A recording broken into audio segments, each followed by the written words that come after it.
rarely give anybody. But I'll let you say whatever you need to say to my face, or ask me whatever it is you want to know. What?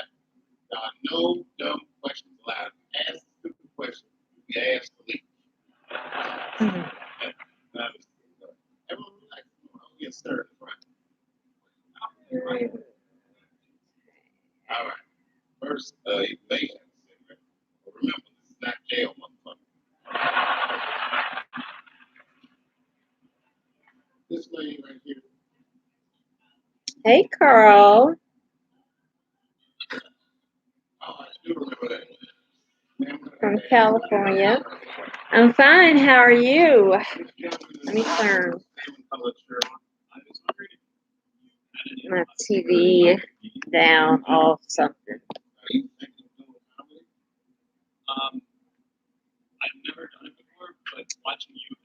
What are you doing on this Monday night? I forgot what night it is. Hold on.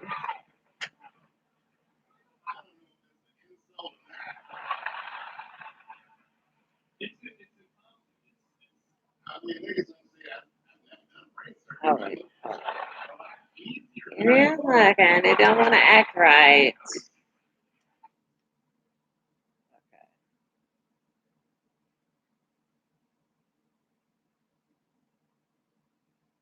Okay.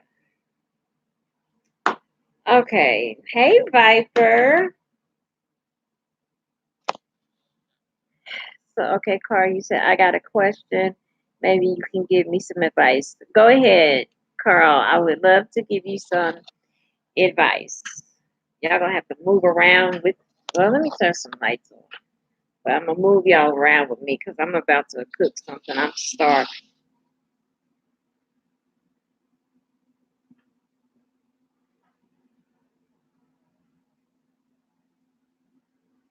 I know I'm on late. I had company. Um, you know, so I had company, and so yeah. So I thought because I can't remember if I did a live last Monday or not, but I just been so busy or agitated or it's always been something. So I was like, and I was just missing y'all. I just missed y'all. That's all. I wanted to talk to my babies.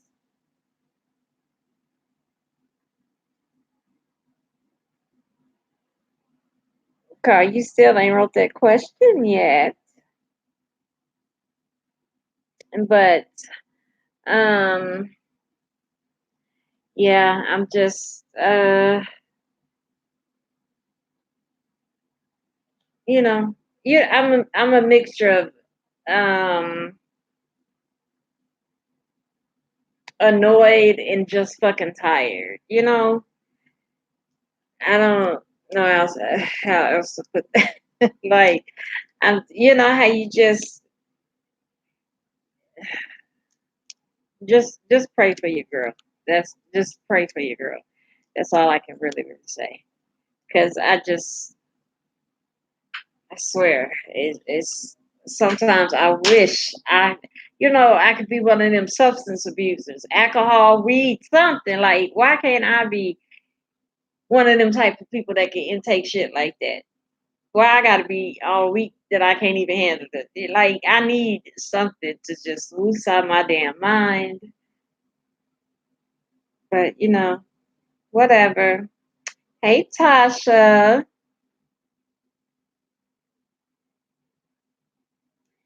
girl, I was just thinking of you and checking out the last video, and I haven't seen Ashley. Yes, I miss you too. I can't go too long without y'all.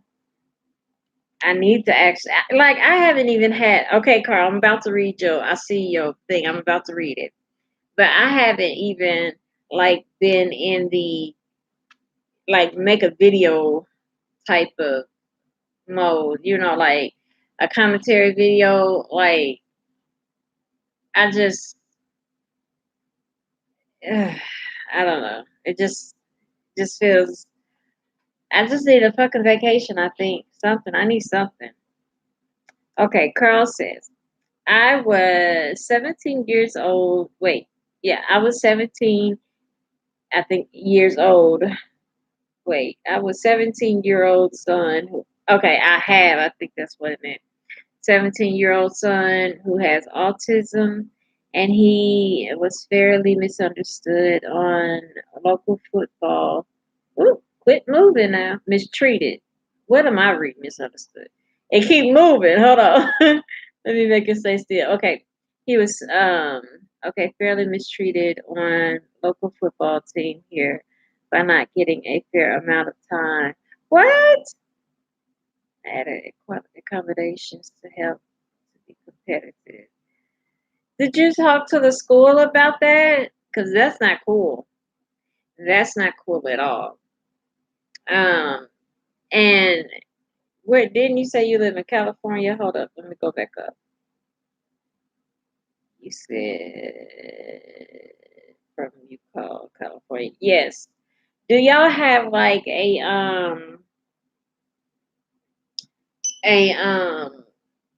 advocacy like a disabled advocacy out there that you could contact and they could help you, because schools will most definitely push you around.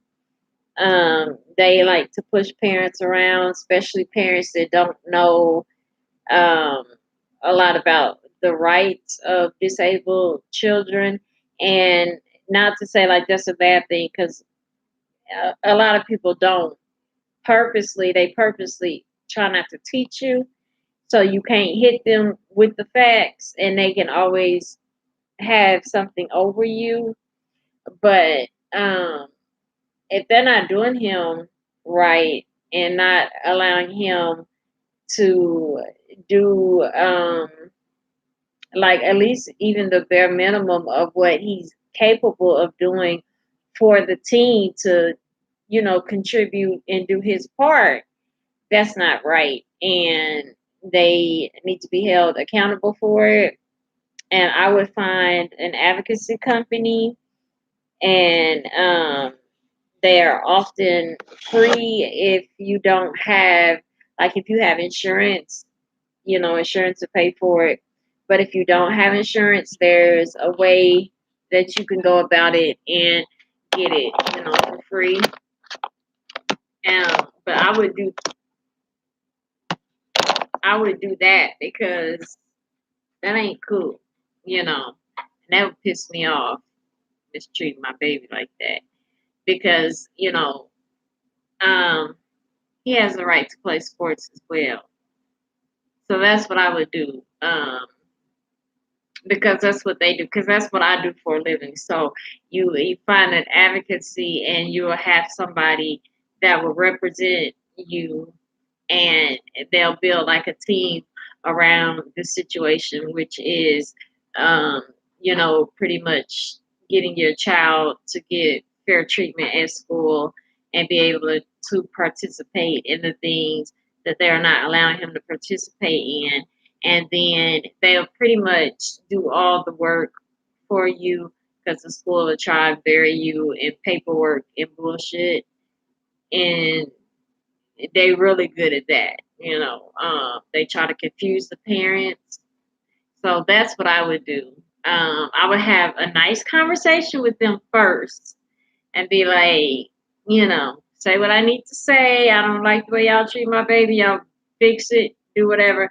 And then if they don't want to play ball, I hit their ass with that. I wouldn't even tell them. I would just come with the representation. That way they would know that I'm not playing. Like, that's how I would do it, because that's got to make your child feel some type of way.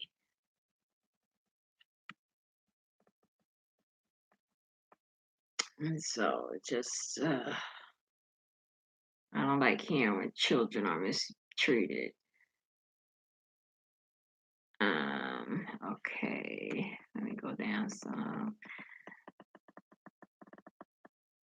So that's so okay. So that's so my question is, he's nervous about about me making. Oh, okay, making a complaint with the other director department, and he's moving on. They got my glasses. He's moving on. He's going back to track and field. I think there was some major disability. Yeah, that's the one thing kids as parents, we always want to attack, like be on it. Like you fucking with my baby, you got to see me. But then I get I get his point of view of like sometimes when parents get involved, it makes things worse. Um, but I mean, if it's something that he can't handle, I mean that's what parents are for. You just have to intervene. Sometimes children really don't know, like, baby, I got to intervene. This is something that's above you. It's above us now, and mommy has to take care of it. Something or daddy has to take care of it. Um, but it's good that he's involved in other sports. That's really good, that he's involved in other sports. So, you know, that way he has something to fall back on. But if he wants to play football and that's something that he's passionate about, definitely encourage him to fight about it. Maybe y'all can sit down, and think of a way before having to like pull you guys in the forefront, like the parents in the forefront. Maybe you guys can sit down and like map out a plan that you know will kind of make him feel like he's in more control and not having that burden on his back that like the director has to know I may get picked on for that or stuff like that. Children today just got it so hard. This between kids shooting up school, Uber drivers snatching people, teachers body slamming kids, kids needing to be body slammed. Ugh, I just couldn't do it. I can't. I couldn't do it. Hey, Jess, babe.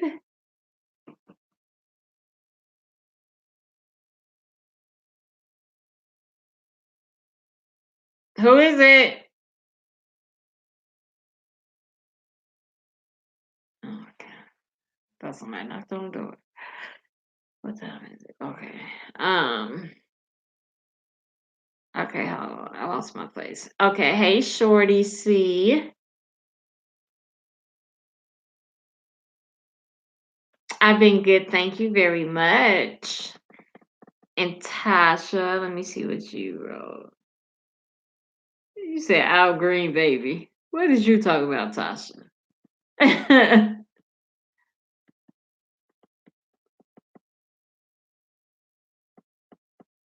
Thank you, Jess. I don't feel bad. I'm just agitated. Just when you keep running into a brick wall with shit and you just can't figure out. Well, you can figure out what it is, but you just I just don't understand why people are so fucking vain. Like people will literally take your problem and have the audacity to have a fucking problem with it, to be uncomfortable with it or to be embarrassed with it or something like that. And it's like, huh? You know, I'm confused because I thought, I thought I had to live this life. So how in the fuck is something that I have to go through every day fucking embarrassing, confused, or you don't know how to fucking handle. I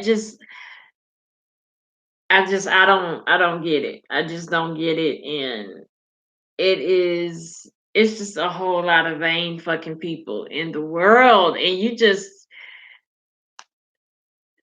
I'm trying not to get into that where you be asking God to punish people because that's a sin. I mean, I don't know if it's a sin, but I believe it probably is because I don't think I would pretty much like that. But yeah, so I'm trying not to go there. But sometimes people just need to learn a lesson, because you often miss your blessings when you are so freaking stupid. You really can. And I just want to be present when they realize it's missed, so I can be like, ha ha ha ha, dumbass. But that's neither here nor there. You say yoga or meditation, child. I can't stay still long enough for meditation, and the way my body's set up, stretching. No, me and stretching don't get along. We like the Crips and the Bloods. It ain't no talking this shit out. So that right there be a no go.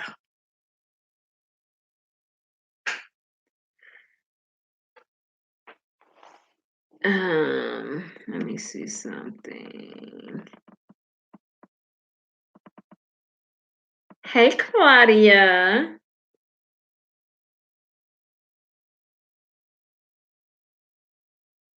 Okay, Carl says what I meant to say was a major disability violation was committed.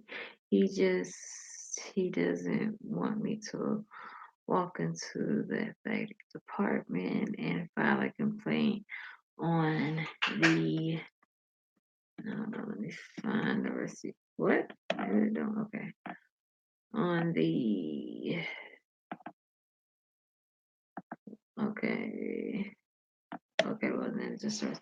Well, the problem is it's a small town and there's favoritism. Oof, I know what that is. Okay. Going on here, if I try to file a complaint with the athletic department, they may try to avoid me from doing it. Ooh, yeah, I know what them small town politics. Child, I know them all too well. Hey, Kim. Oh, happy birthday, girl. What you do for your birthday? What did you do? My birthday is next month and I'm trying to I don't know. I want to do something. I just don't know what it is I want to do yet, but I want to do something, you know. But I hope you had a good one. Let me get my phone because it was some stuff I wanted to talk to y'all about. It was one topic that I just really wanted to get people that I knew had common sense, which is y'all opinion. Because it's hold on, we'll get to it. Okay, sorry, I'm going to bed, guys. Okay, good night, Viper. Have a good one, honey. Yes, they're nasty bastards here, but my son's worried about how the kid's getting mad if he get the coaches in trouble. See, how old is your son?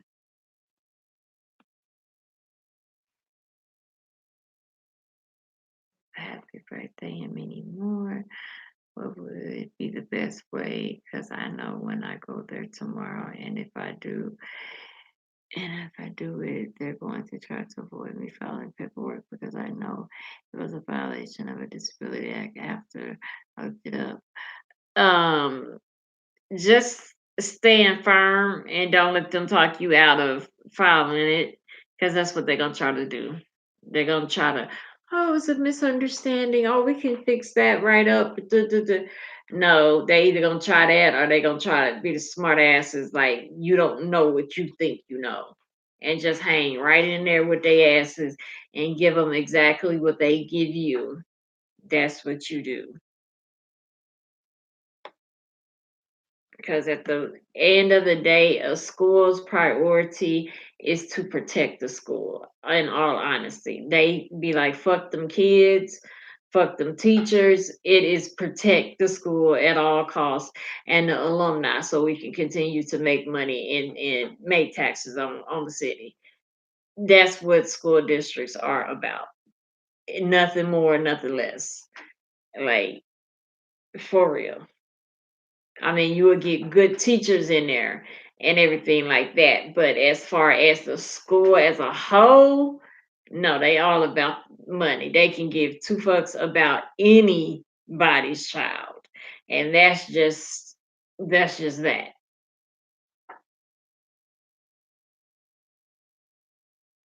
He's a major attraction here.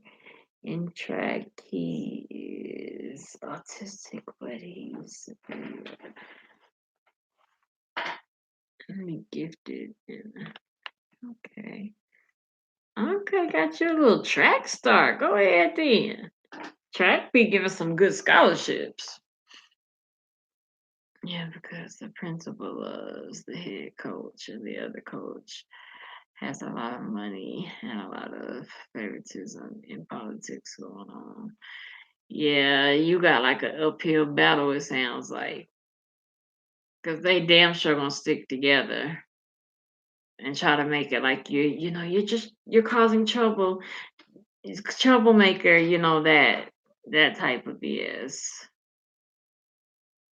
Thank you for listening to me and giving me some advice. I just hate it right now, but thank you for your.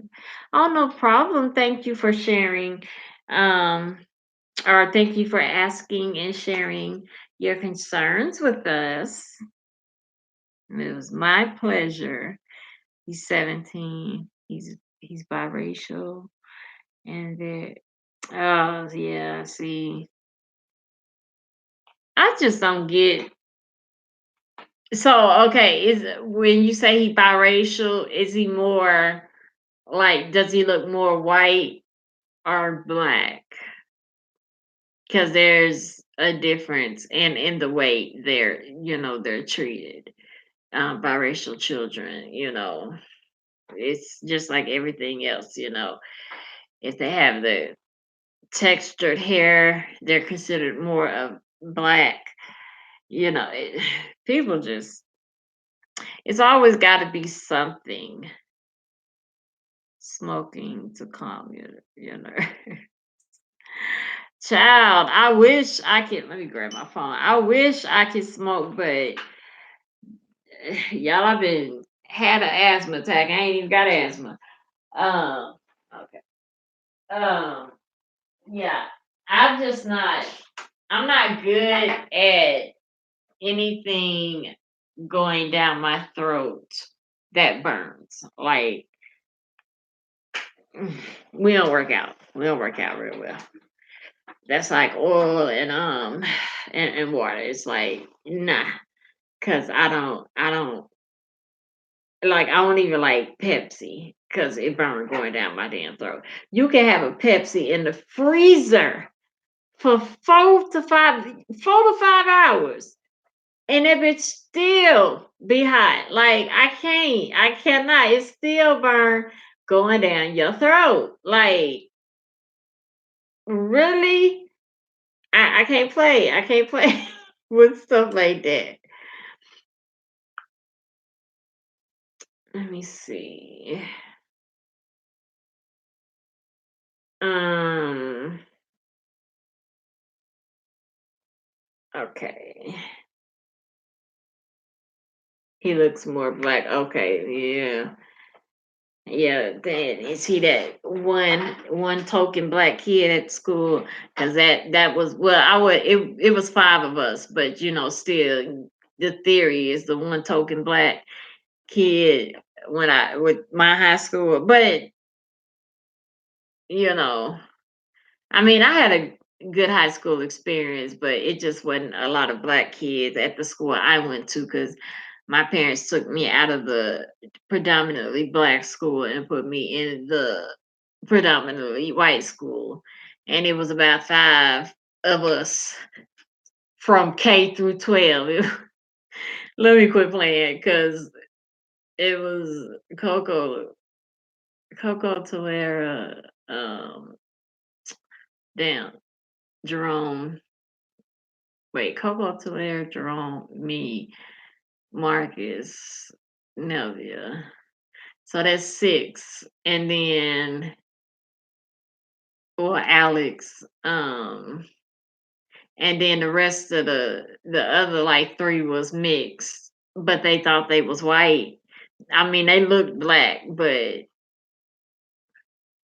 they thought they was white, so we just counted them as white. Okay.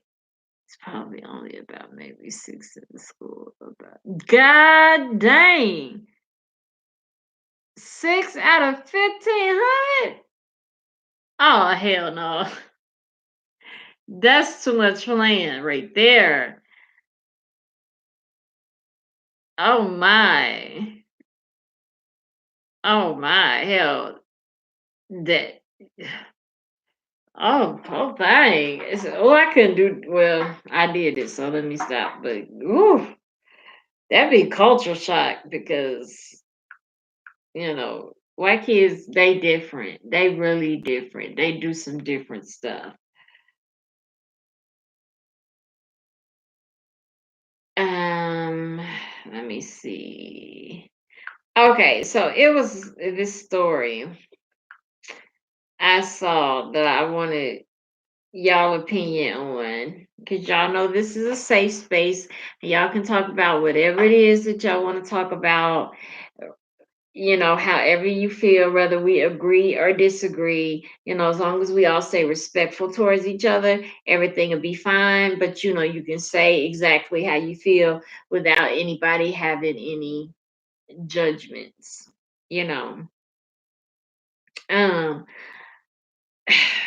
Now I was on Instagram and I saw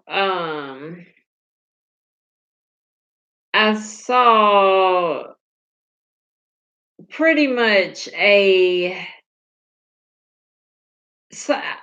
don't even know what it was because I just skimmed through it, but it was back. Well, I didn't skim through it, but I don't know what it was under. I think it was under BET, if I'm not mistaken. But it was about BET, and it was about the transgender community, and they were discussing Black Girls Rock, and they were pissed off because there was no there was no transgender woman to represent Black Girls Rock.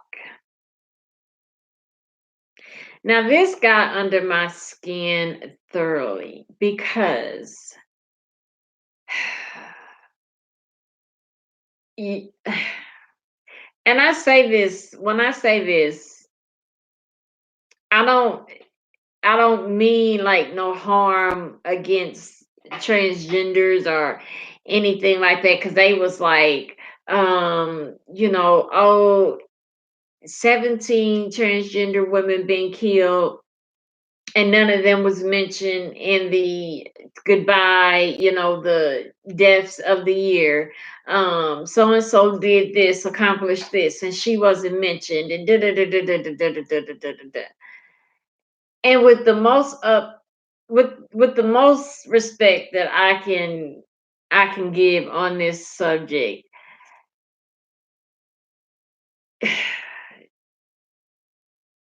you're not you're not fully a woman. You know what I mean? Um, you're you're a woman to a degree, but when you're saying something like Black Girls Rock, like this is what I'm saying. You can't have everything. It's just almost like that community complains about so much sometimes, and it's just like y'all, that's a very smart, innovative, well cultured community. They've invented a lot of damn things. So y'all have y'all own lane, but you can't jump on black women because we want to feel like we rock. And y'all, want a piece of that pie as well. It's like, I know that sounds very selfish, but it's like, it's almost like, damn, you can't have nothing because, here y'all come rallying. And what I'm saying, I'm not being like bashing anybody, but what I'm saying is, if you got me, a transgender woman beside me that went through her transition, and then a transgender woman beside me that ain't went through her transition. First of all, there ain't no word to defy besides pre-op. I get, pre-op. I guess that would be the only word that I can think of. But there's no words to divide the difference. You have one over here with a man-made punani, which is now clarified as a woman, and you have one still with something swinging low. But then yet all three of us are supposed to be classified as women. That is not the damn case. It's just not the case. We have got to live in realistic world. I get it of saying like I'm transgender, I'm a transgender and I'm transitioning, and then you do your stuff, you take your hormones and you go through with it and bam, then you're transgender. That's how I thought it worked. But obviously, everybody, just if you think you're a girl, if you dress like a girl, if you want to be called a girl, but still dress like a man and talk and walk and look and do everything like a man, but you want your pronoun to be she, you all, it's all transgender. You know what I mean?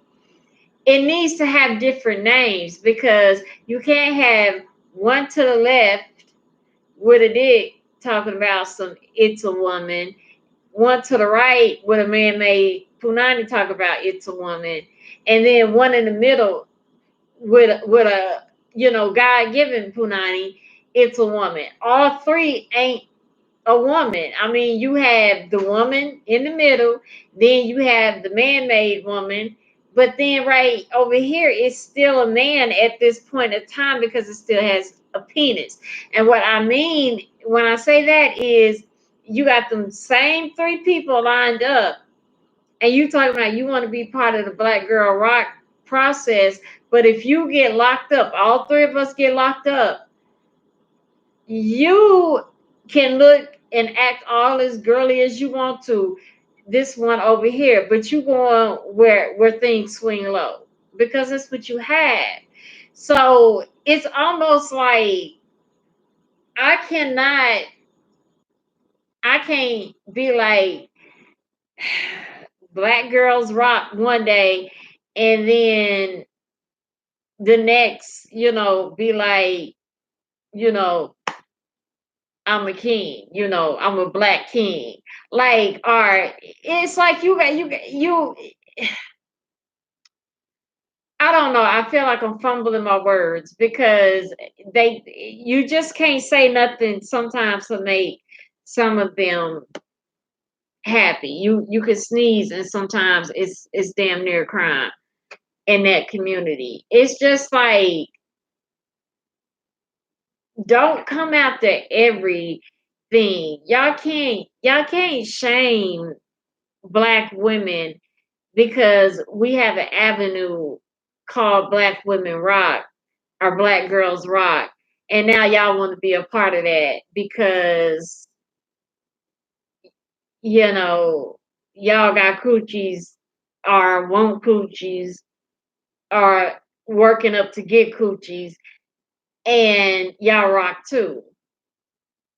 Start a trans women rock. You know what I mean?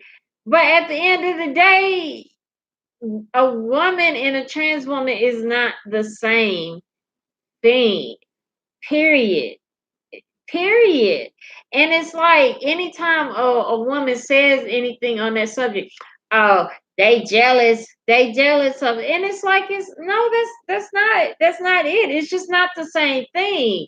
It's just like, you know, it's like this with what's that Gonzola, that white girl that thought she was black. Um Something Gonzola got whatever, I didn't forgot her name. Everybody crucified her. Everybody, including some transgenders. I saw plenty of them dragging her ass. And tell me what was the difference of what she did than what a transgender person is saying. They're saying I was born in a body, but I feel like I'm something else. She said I was born in a white body, but I identify and feel like I'm black. Now, how in the hell was it that was unacceptable? Now, I don't agree with it because, like, no, honey, you white. You just gotta take it. You just gotta take your people. You can't have our people. You just gotta take your people. Sorry, but um but how is it that that was the sin of the century, but then it's okay for genders to be like, no, I ain't no man, I'm a girl. You know what I'm saying? It's hypocritical. And it's like y'all have to pick a struggle. Y'all can't keep doing that shit. That's why we be confused. That's why we don't get it. That's why we stay confused. And another thing that I do not get at all, and I need somebody to explain to me, is hey Wax, I want you to just look at my face because you already know why. Just read all up in there. And then yeah, just read all up in what my face is saying. But um what the hell was I saying? Okay, I was talking about transgenders wanting to be a part of like every club.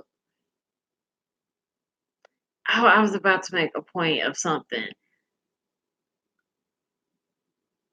It'll come back to me. The point is, you can't have everything. You can't be part of Black Girls Rock when you're not a girl. That's like me going up saying, to a group of men, okay, let's say it's a thing called Black Men Rock. And I go up like, well, I want to be part of the Black Men Rock because, I didn't start liking girls and nigga, I'm one of y'all.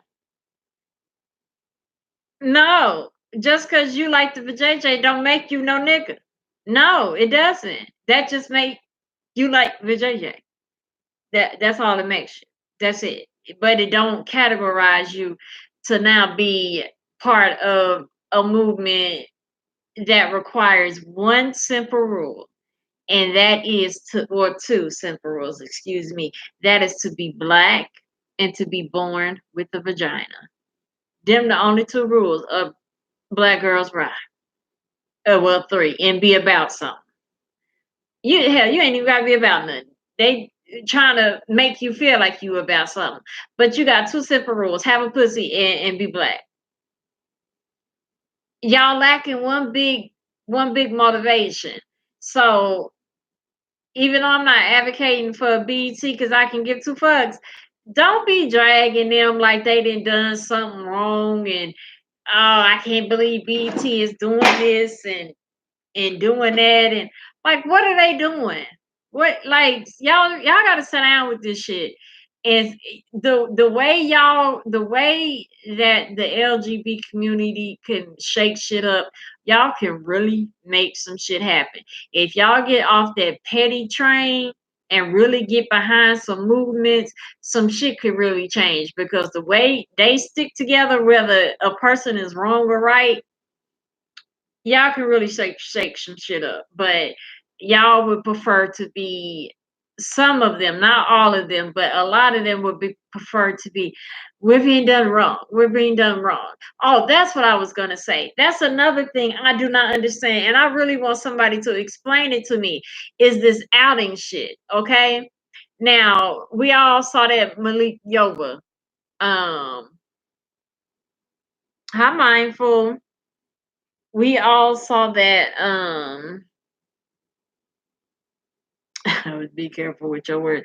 Them say, look, y'all, they got to hear the truth. Like, that's what I'm saying. Like, you can't, when you speak on something. Now, if I was on here like F transgenders, they ain't I would get that. Like, I would get it, somebody be like, oh, she tripping, she got a problem, if a transgender was to get upset. But it's almost like, even saying the words transgender, they got their ear up like, what she about to say that I can pick apart, so I can start some shit. It's like you can't have an opinion on them, but they can have an opinion on everybody, but you cannot have an opinion on them. I'm just saying that shit is not fair. That's not fair. Like, y'all have got to chill with that shit. And I definitely need explained to me when, okay, the Malik Yoba. Okay. So he like transgender women. Okay. He came out and said that. Whether he came out and said that before somebody could tell on him or whatever, whatever. I don't care.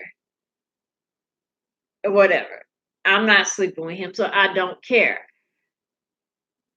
But the young lady that came out and said that she used to service him when she was a child, I definitely believe her.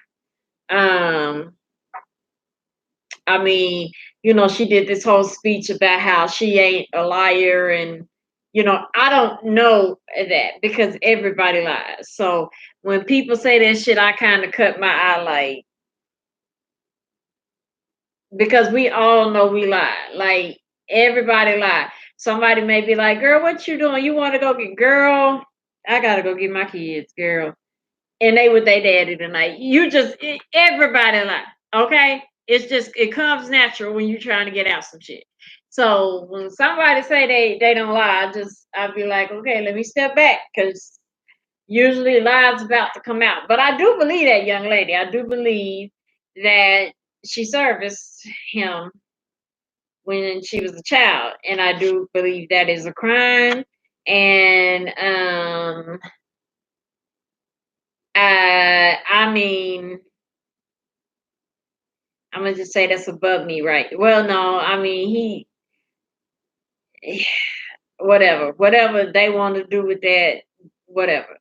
But it's too many adult trans women for him to have been messing with girl trans women or boy. See, this is what I'm saying. It's a confusing part of it. If you still have the penis, are you still a transgender? Because when she was servicing him, she still had her penis. So what does that, is that still a transgender? So you still a transgender when you had a penis, and you still one when you, after you get it. See what I'm saying? It just needs a different name. Like, just pick a different name so we can understand it better and know what the hell we talking about, in order not to offend y'all, because simply we don't get the logistics of it. But back to what I was saying. Okay, so what I don't understand with this outing shit is, if y'all, okay, okay, let's say I'm a transgender woman, right? And you know, I didn't mess with all types of celebrities because please believe, please believe,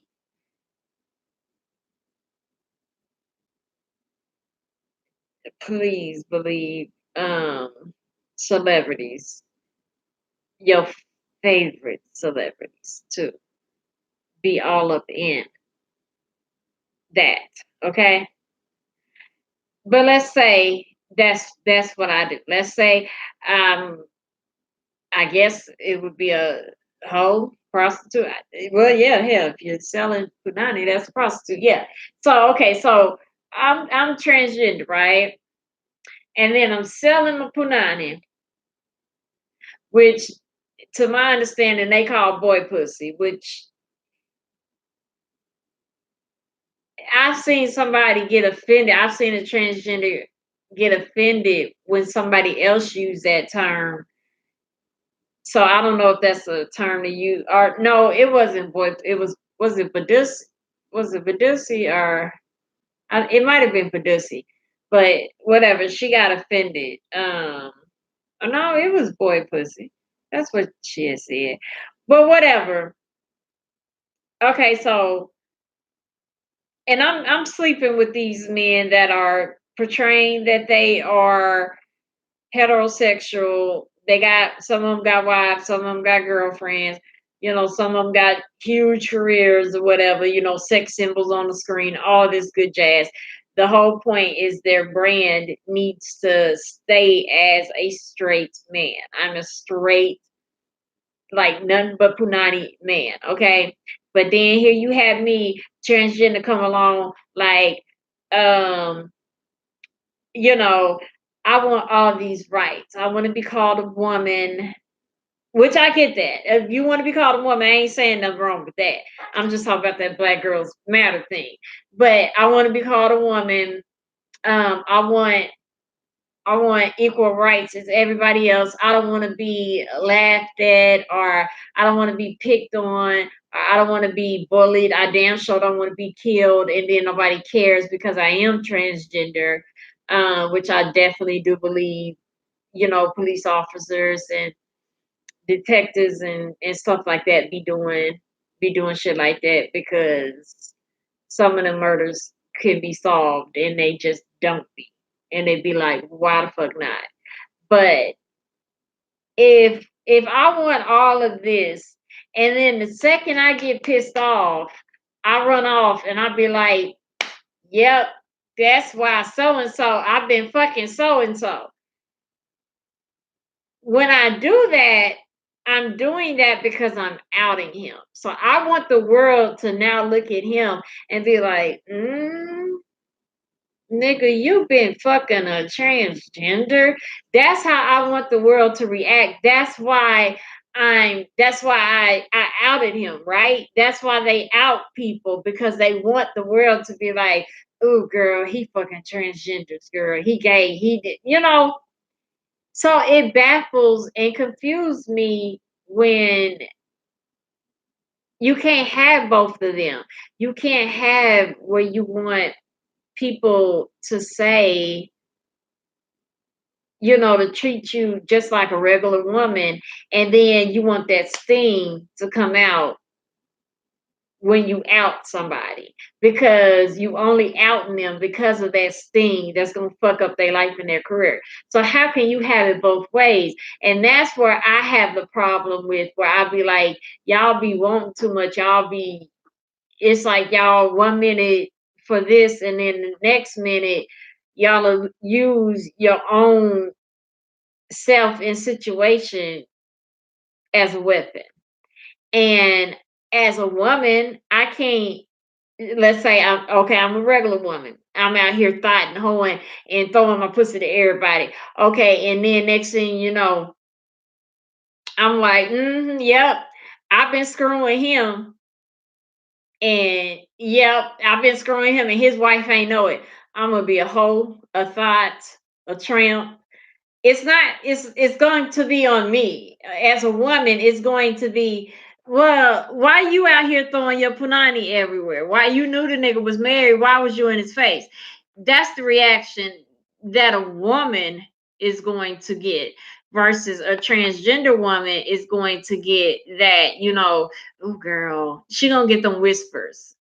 And that's the reaction she wanted. So it's like that's what I'm saying. You have to pick one. I hope I explained it the best way that I could because that's the way it's playing out in my head. You just have to pick one. You either have to be that woman 24 hours a day because we can't switch up as a woman. We can't switch up and be like we change our mind and we want to do some different shit today. It I don't know. It just don't work like that. It don't work like that. So I would just want, just chill on some of that. Is all I'm saying.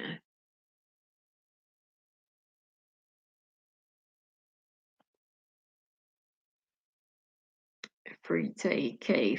What? Wait, free take K-47. Child, who got a name?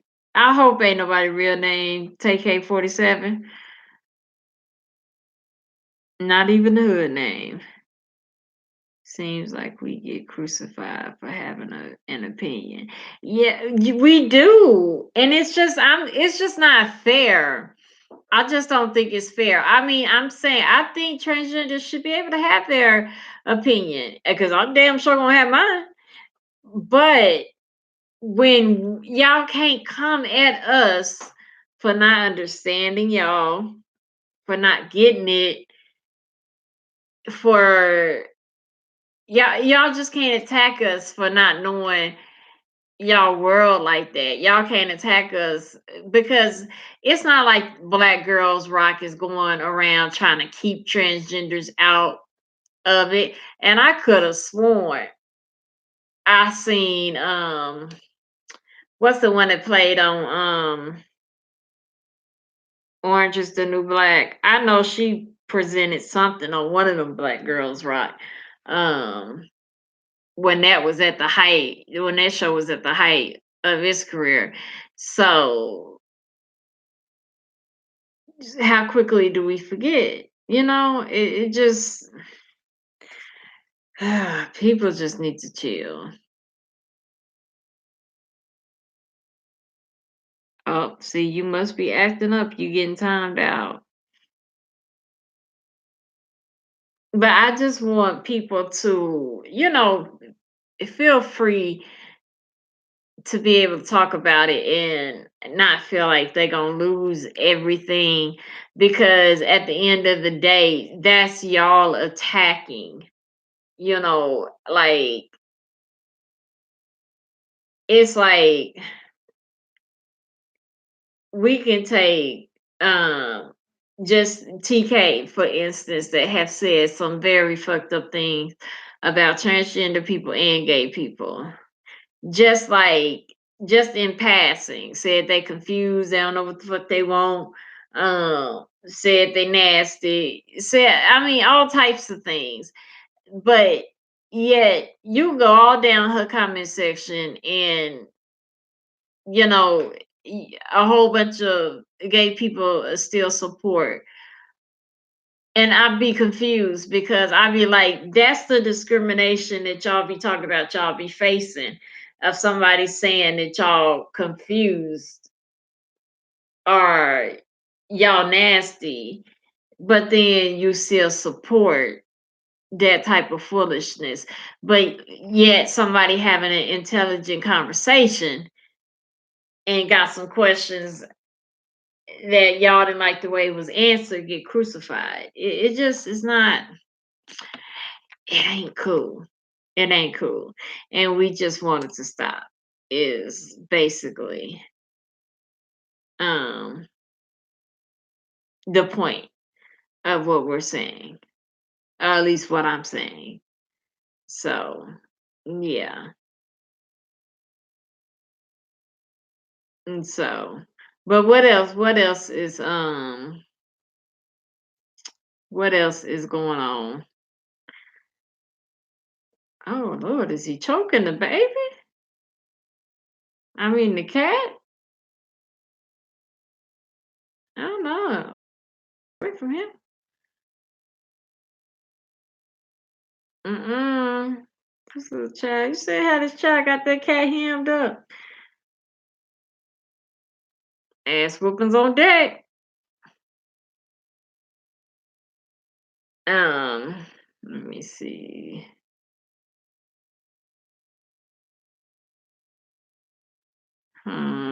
Whatever.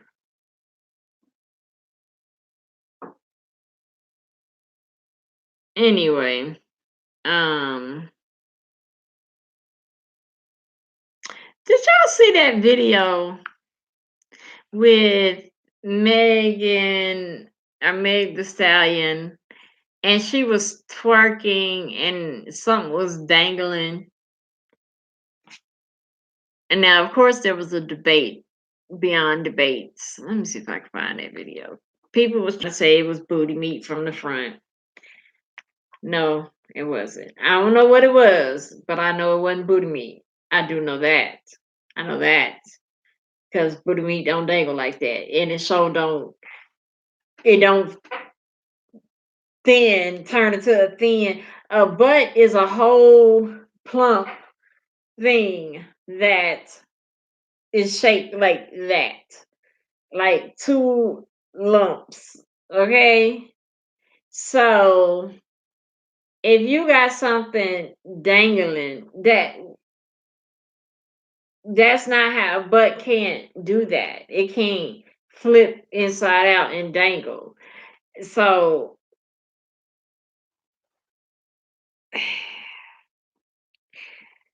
I'm just saying, let me see if I can find that video. What's her name? Meg. Um, Meg.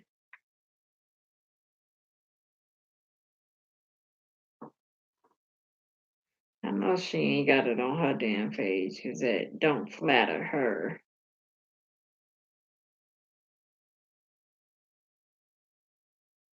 Let me see. No, it's not on it. Wait, hold on.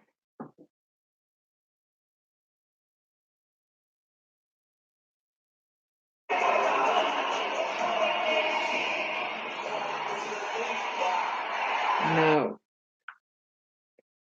And I don't know about y'all. Let me go to YouTube and see. I don't know about y'all, but I'm so damn tired of Hot Girl Summer. I'm tired of the sentence. I'm tired of the song. I'm so tired of that song. It's not even funny. Um, I'm just tired of it all. I'm tired of the debate. It's just I'm tired of the delusions of girls knowing good and damn well they're not having a hot girl summer. And what is a hot girl summer? Because according to the song, it's tricking on a nigga. Might as well be called tricking on a nigga. Tricking on a nigga. That's what it might as well be called. Because according to the song, it's tricking on a nigga. It ain't, unless I'm getting no, I ain't getting the lyrics confused. It's talking about keeping your hoes or your niggas in check. Um, and throwing some back when they give you, nice gifts and whatnot. And then collecting more niggas on your roster. That's what the song is about. Hey, Ashley Brown. Um, Hold up. Why is it hot and shit? Okay. Um, so that's what it's about. And I just why are we celebrating that again? You know, why? And you know when you just hear a song and you get tired of it because people really just act like that part where Nikki said whatever the fuck would she just be like, I dirt, then I dirt, and then I dirt.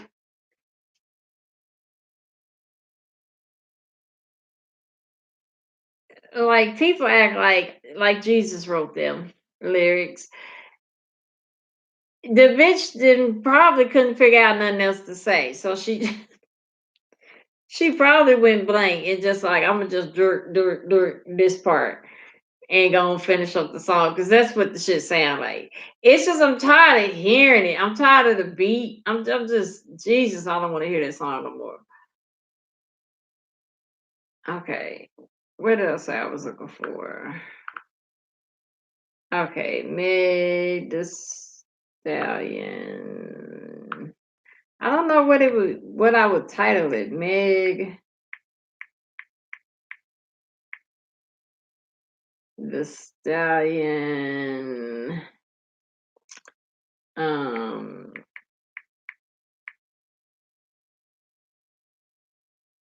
I don't know. Dick between the legs? Meg the Stallion thing between legs.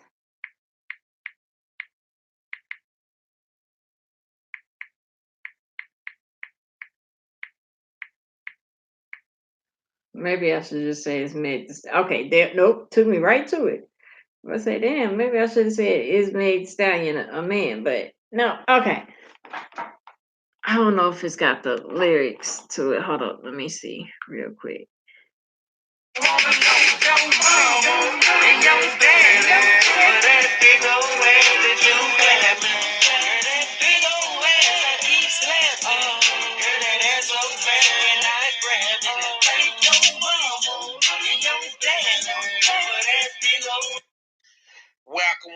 No, no, I don't need no commentary. I'm your host, Rob Season, baby. Hold on, let me just find it. Man, I want to talk about this little story or rumors that's going around. Okay. Talking Megan Thee Stallion, goddamn, don't reveal her. What is that nigga even saying? Okay. So you're gonna have to watch closely because it's a short film.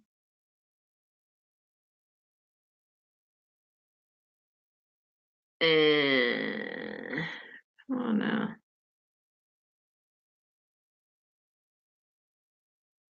$120.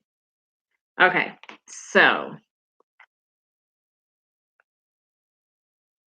oh yes, y'all, we have to listen to Wax's song after this. So if I get off topic, which y'all possible, remind me and be like, play Wax's song, okay?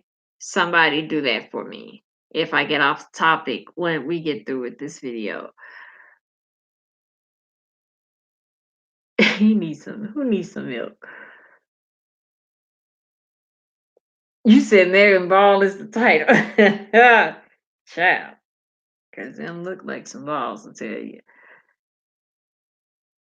Okay. I'm just trying to catch up on everything.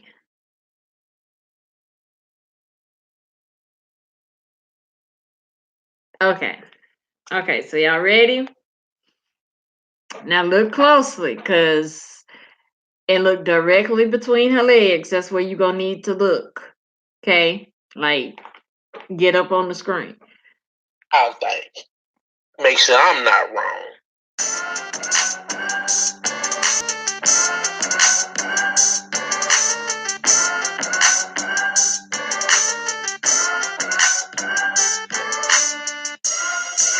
What? No, bitch.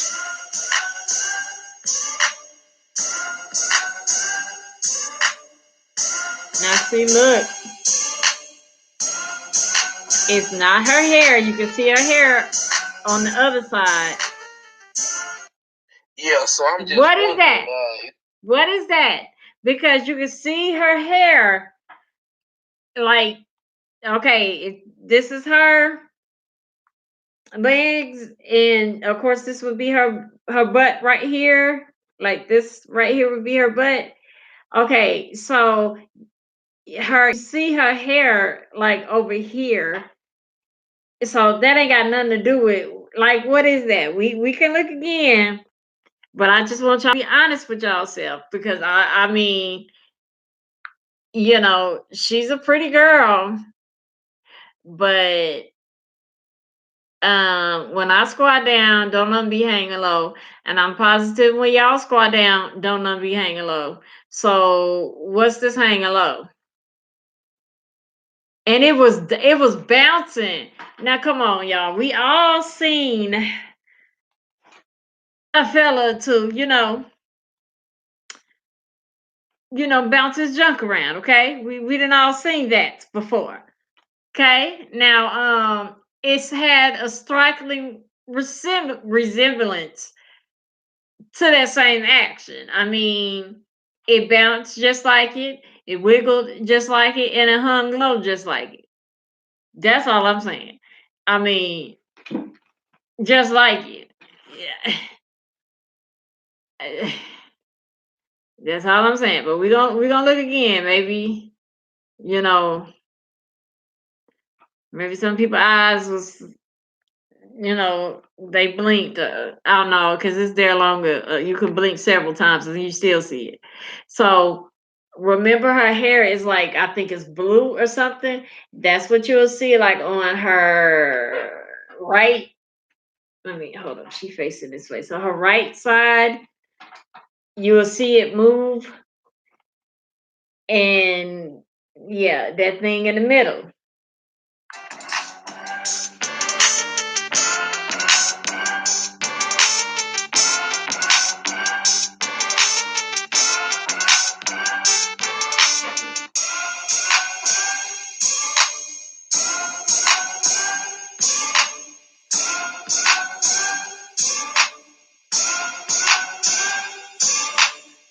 See, look.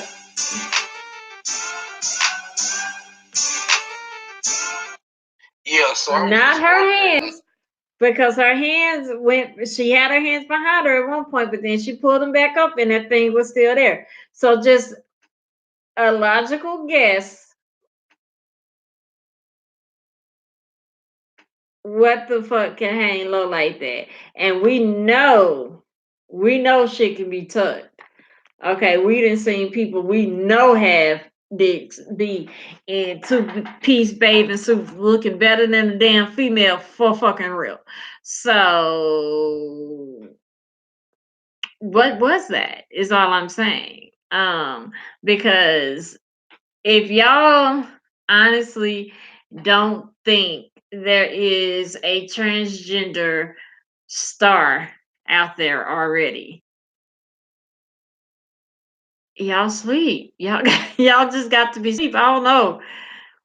If y'all literally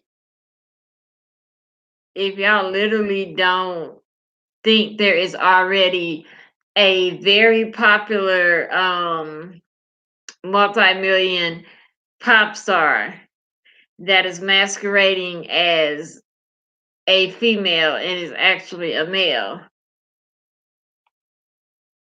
I just don't know where y'all been at in the last 15 years, because it's damn sure one out there. Believe me. We don't know who yet. I still think Lady Gaga is very much a man, but I'm talking about man to female, somebody that's actually, well, that would be Lady Gaga. But I mean, I'm talking about somebody that's really, really pulling it off, because Lady Gaga looked like a man to me. I mean, yeah. Oh, okay, wait, so see, I had almost forgot that quick.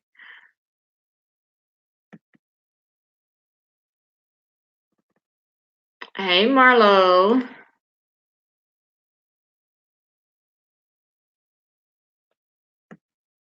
And so we all agreeing that it's balls?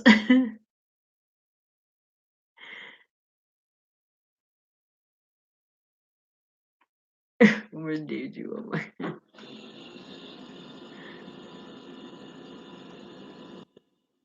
I think that's what I think. It just came untucked. To be honest, I think it just slipped up and came untucked, and you know Let me try to scoot back. I think I think she was twerking, and you got to think how small like a bikini is, and she's so used to always doing that little twerk from the back. You have to think about it. Now, this is just me guessing because I don't have no dick, so I'm not sure. But if you were to twerk, if you're twerking from the back and it slips, you got time to, to tuck it back to be like, oh shit, or at least grab it because your back, your ass is to the people and people are focused on your ass. But when you are turned to the front and that thing comes sliding out, you ain't got nothing but smoothness because the coochie is smooth. It's just, it's just like that. The ass is like I said, like you got two big old lumps, so you can disguise some shit. But a coochie is just a flat surface. So something comes sliding out. How would you hide it? You couldn't, So I just, I think we need some explanations from Meg, my dear. I think you need to tell us what that was, because that was not your hair, that was not no butt meat, that was not your hands. That was not a wardrobe malfunction.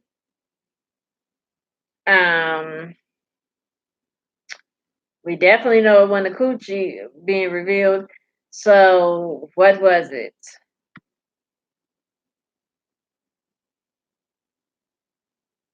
Okay. He said that was dingling.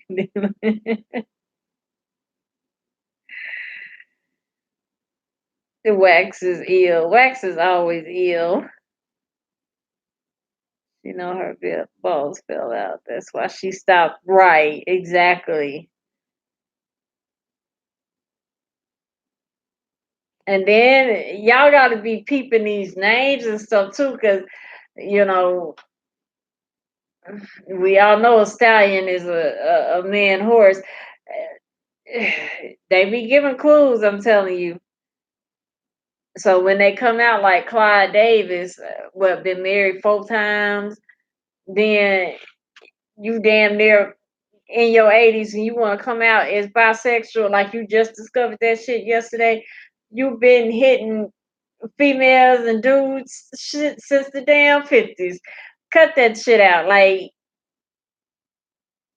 But you just want to come out when you damn near 80, like you just discovered it. No, no, no, no, no, no. But he was parading all them wives he had on the red carpets and all that shit, wasn't he though? But then fucking Tyrone later on that very night, I'm telling you. Excuse me, Miss Your Boss.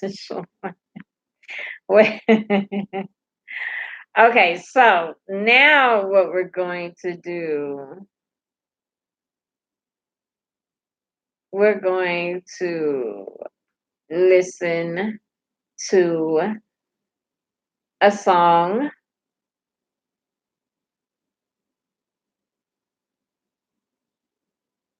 Wax, I won't get in trouble for playing it, like no copyright thing, right?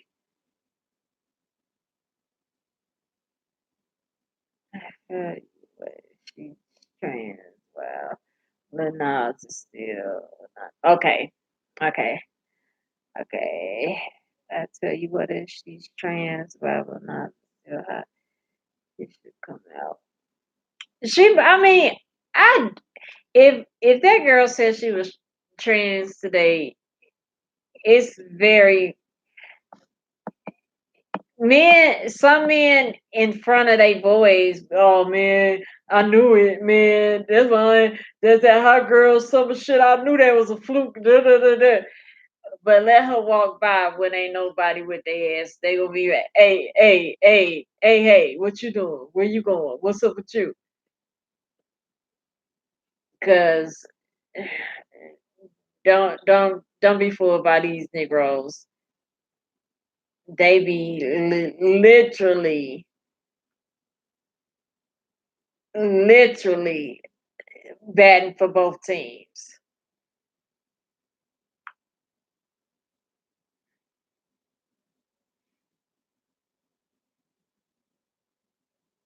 Okay. Oh my God. Community outrage after police shoot 3 children in the head. What the fuck? Hold on, y'all. Let me read this shit here. How do you shoot 3 babies in the head? Okay. My 4-year-old daughter was shot in the head and she has a bullet in her brain, and my 5-year-old has a skull fracture. Well, okay. We can watch it together. We'll take this commercial.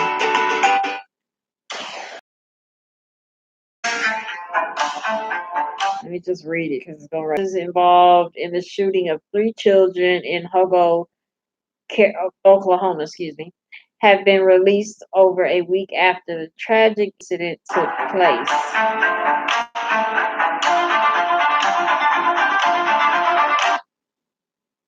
Let me see if this down here. Okay, wait. There we go. It's just right here. Okay. Hugo Police Department detectives Billy Jenkins and Chad Allen have been identified as the officers who opened fire on a vehicle driven by William Devon Smith, 21, whom they suspected of robbing a pizza shop. The bullet struck 3 of the 4 children sitting in the back seat. So why were they shooting if he was driving? What the? Okay. Okay, my 4-year-old daughter was shot in the head and she has a bullet in her brain, and my 5-year-old has a skull fracture, Mom Olivia Hill told KFOR. My 1-year-old baby has gunshot wounds on her face. My 2-year-old wasn't touched with the bullets. Police claim they began shooting because Smith was attempting to run them over with his truck.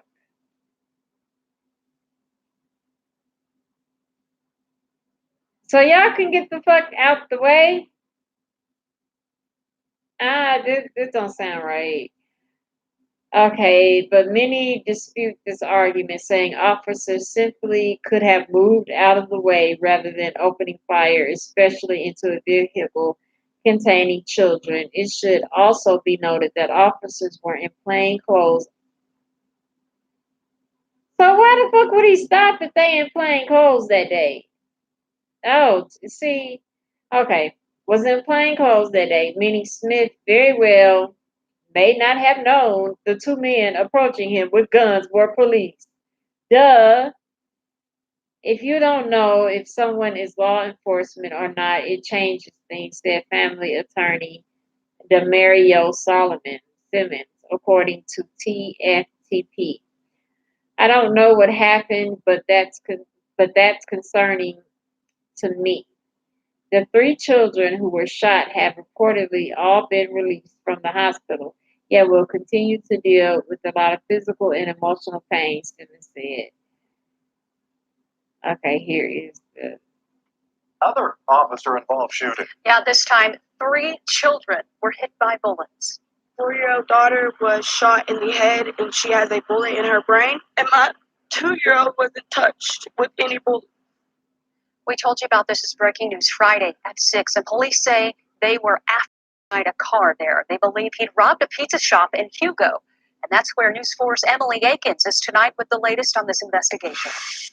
Tonight, people in Hugo coming out to support a family they say was involved in an officer-involved shooting. The father of the kids involved speaking out, telling us he's devastated. It's kind of hard to tell a 5 or 4 and a 1-year-old that they were shot by the people who were supposed to protect them. A father begging for answers after he says 3 of his children were injured in an officer-involved shooting. These are my kids. If I can't speak up for my kids, then nobody will. OSBI agents, along with the Hugo Police Department, were searching for William Smith, who was wanted in connection with an armed robbery at a Pizza Hut. OSBI says he was parked at a food center in Hugo, and at some point when officers found him, shots were fired. 4 kids were in the car at the time, 3 of them hurt. Little girl and a little boy that young to be shot in the head and to still be able to get up and walk around and laugh and play with you and like it never really happened, but we know it happened. Protesters say they will not give up until they get the answers they feel they deserve. We're tired of seeing situations happen like this across the country, and we wanted answers. This is a major problem right here. This is not something that I won't let die down. I don't care if I'm 62 years old, still trying to do this. In Hugo, Emily Akins, Oklahoma's News 4. And state agents say the children's mother was in a relationship with Smith. Prosecutors tell us the Hugo mayor and city manager told them they will work together to figure out why this happened. Look, what you mean, why it happened? People so damn stupid. Girl, get your... I hope she sue the hell out of them. And I'm talking about millions for each of them kids. And quit leaving y'all damn children. What the hell is that? Quit leaving y'all babies with these step niggas, because they ain't step daddies. Stop leaving your children with these step niggas. Like, golly, this shit is getting ridiculous. Just, beat your ass trying to rob a pizza. What the fuck is that? Child, them toes need Jesus and a prayer.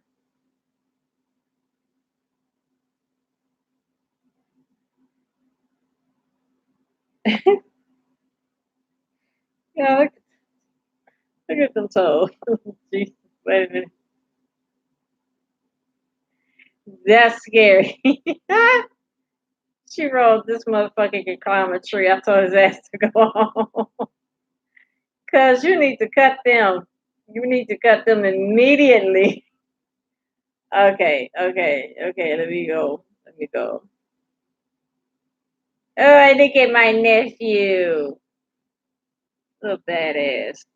He's so cute, though. He's so cute. Okay. I'm not distracted anymore. Let me go. Okay, where is it at? Oh, Messenger. From a messenger. Okay. So, again, we are about to listen to a song by our one and only Waxy Poo. And he is on the second verse in the chorus. Okay. So I listened to this once, but I didn't know it was him. So we're listening to this together.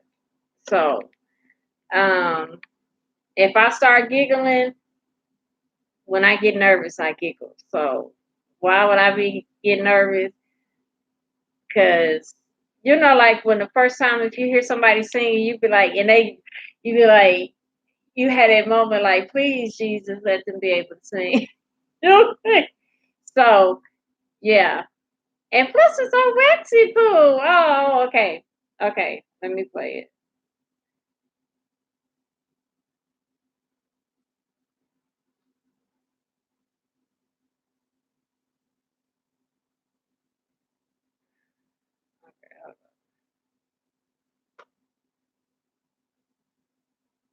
Okay. Yeah. I don't know who the first person is. Wax, tell us who the people are. Type it. Yeah. niggas say Johnny in this town. We hold it down, her raise the fam. Yo, West up on one trade pound. We holding the stack. Bubbling cracks to push your act. You smack niggas with gas, we fast. You fucking shook ass. We digging in your stash and taking all your cash. My real niggas live, shifty niggas get splashed with the flash. We coming like toast touch with the stove. There's no hope for you escaping. You deported like the Haitian. All we got is money making while we in this fucking jungle. You gotta watch these kids, cause they murder you on the hustle. Everybody want to hustle, but they scared to get locked up. But it's first on the street, you fuck around and get popped up. I'm 17, so I was born in A1, then got exposed to Mac guns, then got treated in my mouth, so I'm young. Okay, that's what. My niggas scheming, screaming, and I'm unstoppable. Wake up the demon on top of you, in the state of being demon. Watching me and my team, riding the scene. Them niggas fake, niggas not in the jeans, box. Top them niggas queens where we run that shit and done that. We be the more niggas that come at, nigga, they come at. Whether they fall, that be old, that niggas that stick with the rap. Since I learned the roll, thicker than that. Go in, go spit in the gas, play all. Condition is the mission, need permission to play ball. Every day is a different day in the hood. Every day is a different day in the hood. You're the DMX. Every day is a different day in the hood. All good. Every day is a different day in the hood. Every day is a different day in the hood. All good. Every day is a different day in the hood. Every day is a different day in the hood. They try to put the hold on me, stashed them up money and stolen gold on me. Said it was mine, I fucking turned around and told on me. The type of shit you probably think I'm getting knocked behind, go put the cop behind. Queens niggas never rock behind nobody. Should be frontliners, just waiting to find us. Niggas get left in pajamas, we lay them down on recliners, let them shit me.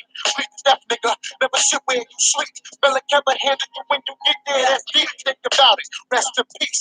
Nigga, bring your best at least before you come test this piece. I'ma have to approach you niggas, choke you niggas for thinking of one of these dope niggas, provoke you niggas, start running. Only y'all getting done and I'm not the nicest, but a lot of y'all niggas got fucking headaches coming when it comes to this game called rap. Lane fall back, the fam ain't holding it down, nigga. Why is that? Hold on. Oh wait, I picked my phone.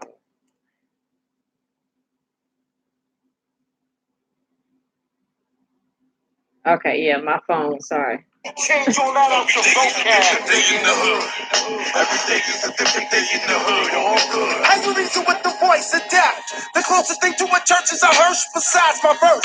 Verbally murder, stitches for bitches and triggers for bitch niggas. Words from a felon, I'm life threatening with words. Side effects herb. Plus the guns bust fast cause I had bad nerves.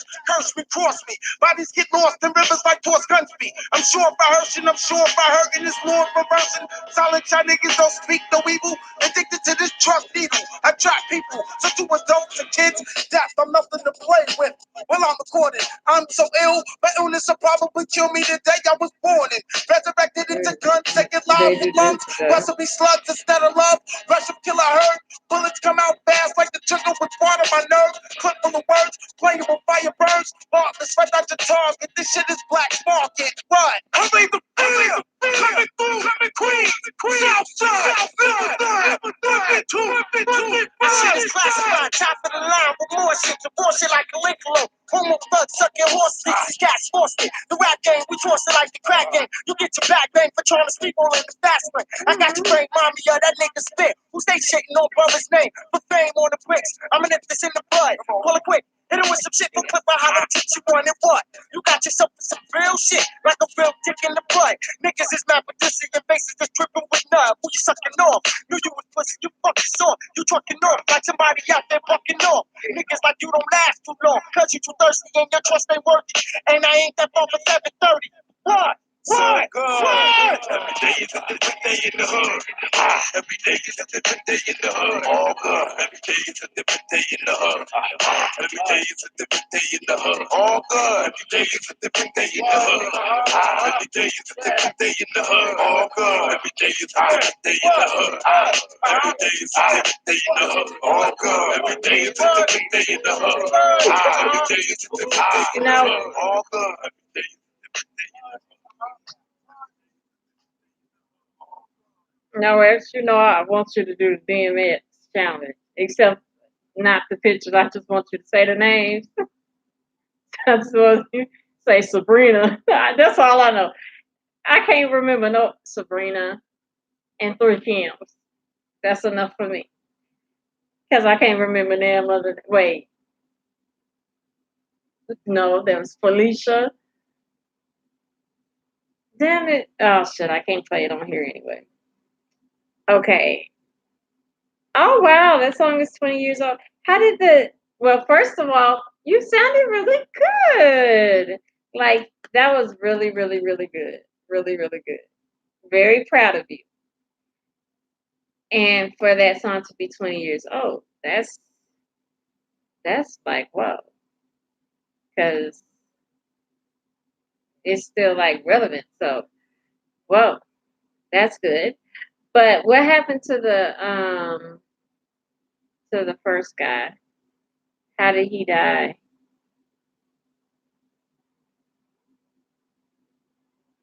Yeah, I should make a video now. Let me direct it.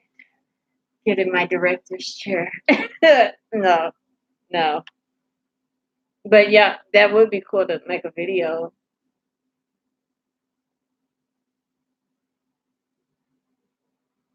Yeah, that the hook is the part where it was like saying something about every day in the hood or every day is a different day in the hood. Damn, a friend. You sure there's a friend? That's out of order right there. Oh my gosh, y'all, guess what I found out.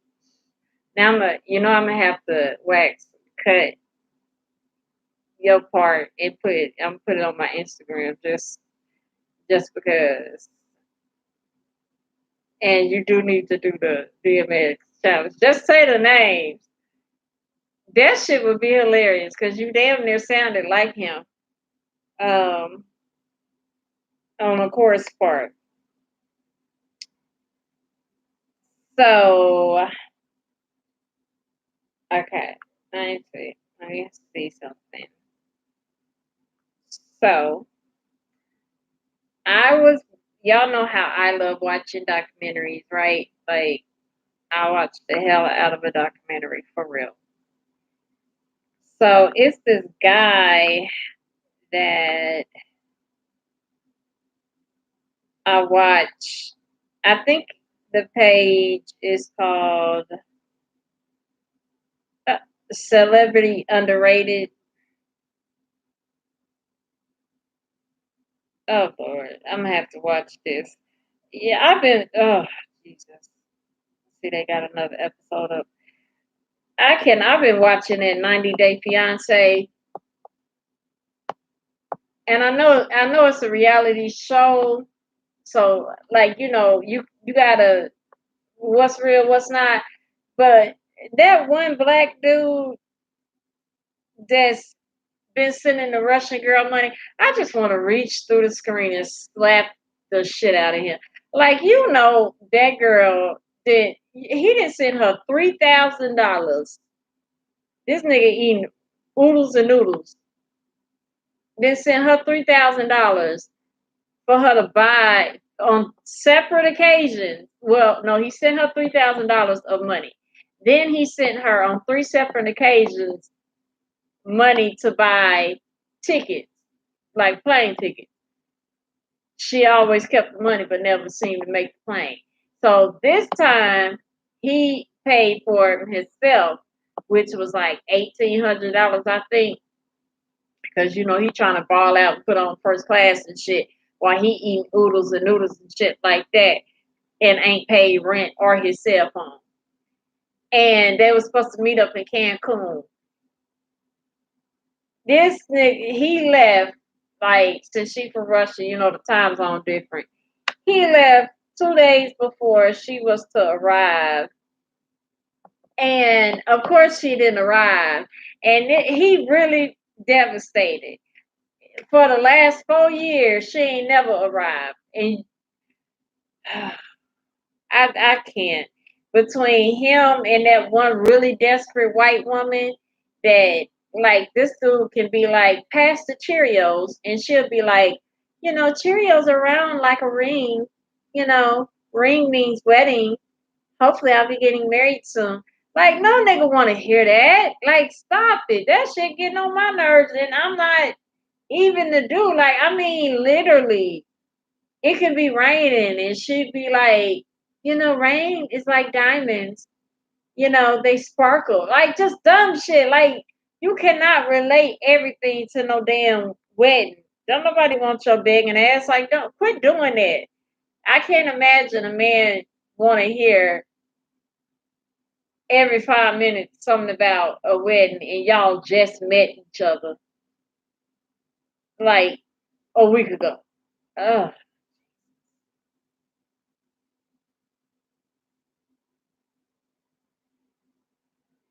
Yep, Darcy. Darcy. DMX was a hoe. All them damn females. That, what? There wasn't no Ashley in there. I'll be damned. Was it Ashley in there? No, it wasn't. There's gotta be an. Wait, was there an Ashley in there? No, I don't remember. Uh-uh. But okay.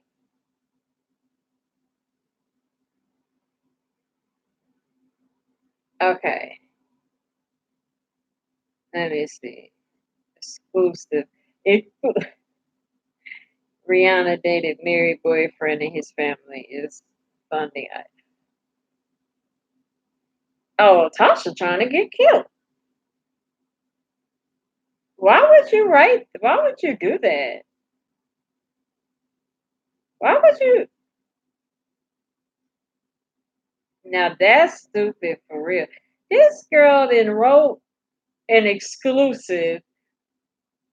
Tasha, first of all, put the titties away because as we can see, they out. We can see they out. Just put them things up. Golly. Jesus. To the baby even tired of seeing them damn things. Okay. But what I'm saying is, why would you write a title? Our exclusive, honey, that we all know what exclusive mean. We're not even going to explain it to Tasha. But this is not an exclusive. I don't even need to hear it to know you ain't talked to this nigga named Rihanna. So it's not an exclusive. So let's not call it that. But why would you say Rihanna dated married boyfriend and his family is funding ISIS?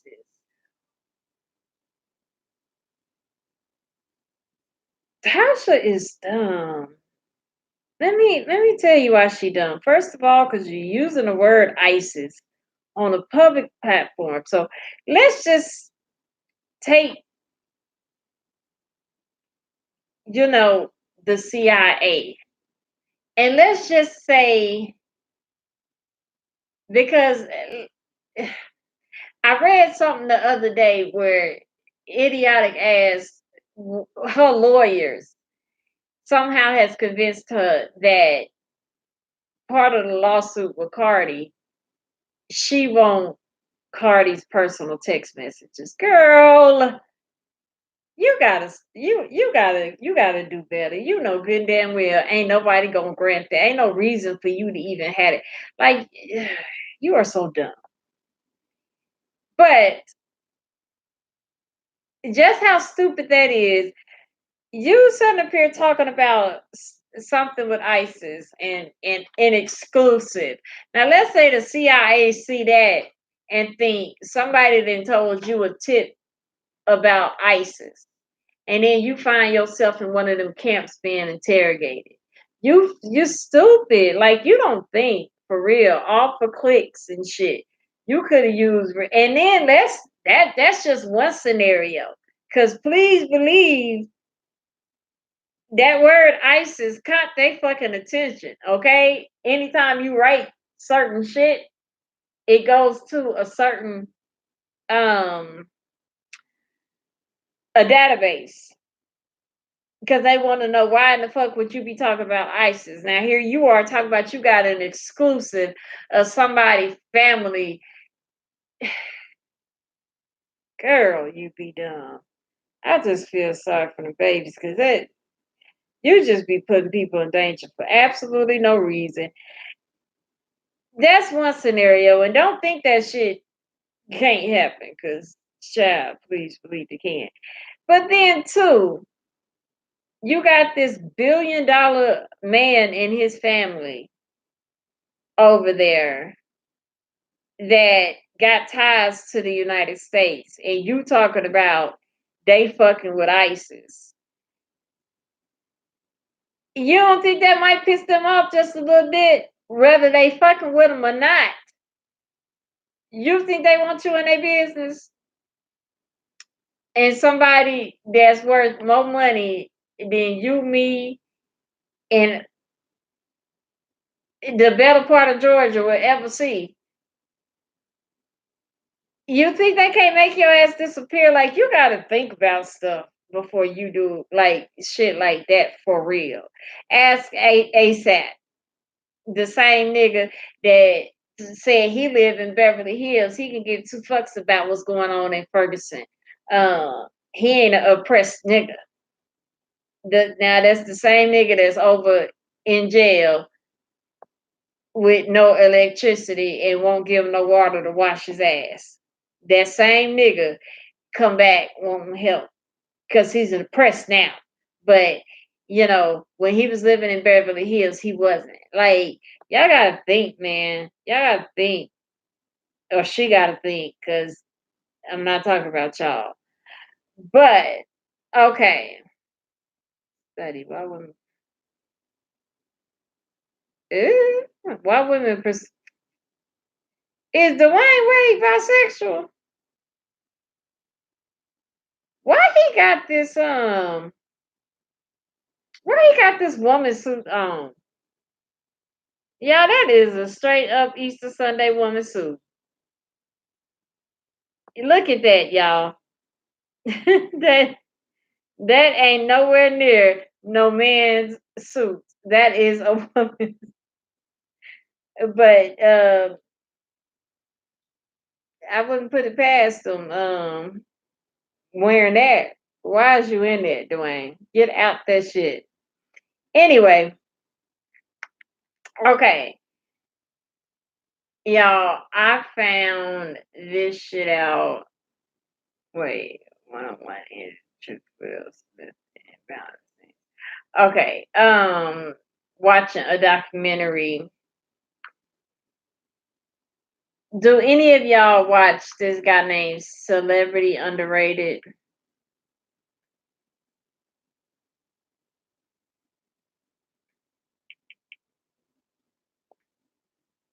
Let me find this page.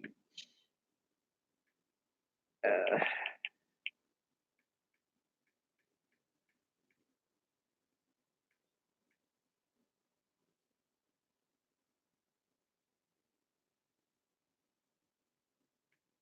okay.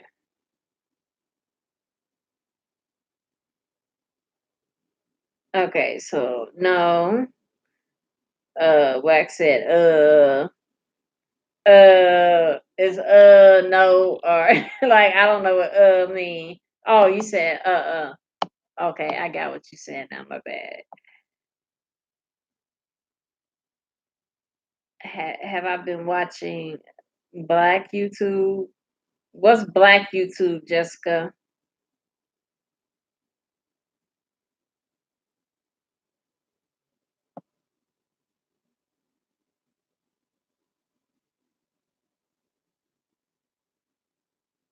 Okay, you said, oh yeah, Darcy, that is her name. Okay, I thought you was talking about Darcy, but he do say Darcy. DMX do say Darcy during that song, don't he? But she is trying to be like her damn sister. With then I heard his ass was broke. I read an article where he like going through tax evasion and shit. I was like, what? He on here trying to be the perfect English gentleman, and you broke.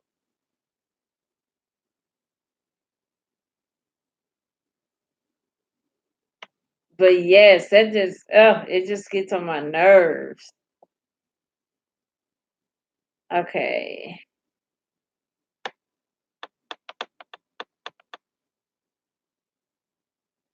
He's getting deported. Who's getting deported? Who's getting deported? Cause who? Everybody on the. But yo, Ashley, did you catch peep that where the little Muslim dude where he asked the mom was asking, they were at like lunch, or well, not lunch, dinner, and the mom had asked, had her phone and she was looking on the thing and she was like reading what, like, the rules of Muslim wives, and she was like, "You're not going to abuse my daughter, are you?" And this man had a nerve to say she wouldn't give me a reason to. And they just skimmed right over that. I said, what do y'all know that's a soft yes? Because if somebody says she's not going to give me a reason to, that's them saying, um, yeah, if she give me a reason to, you got to read that shit backwards. And I forgot what. I mean, they just jumped over it so quick. I was just like, did y'all not just hear this nigga not say no? He did not say no. The only answer that is, the only answer for that is no. And no was not the answer. It was, she wouldn't give me a reason to. I said she gonna be getting her ass beat before. And why they go to Syria during the damn war, I'll never know. I'll never know. But ain't nobody worth marrying that damn much.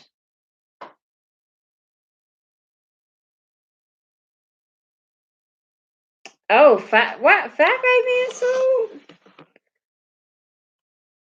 Who's suing her?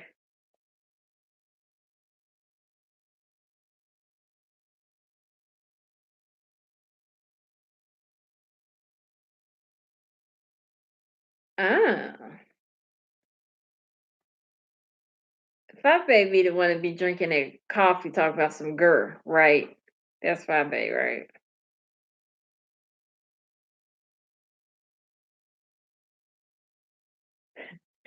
Ghetto YouTube going back for. Ooh. I actually had thought they had calmed their asses down. I wasn't hearing nothing from them. I thought, oh well, maybe, they calming their asses down, but I see not. They still suing each other and whatnot.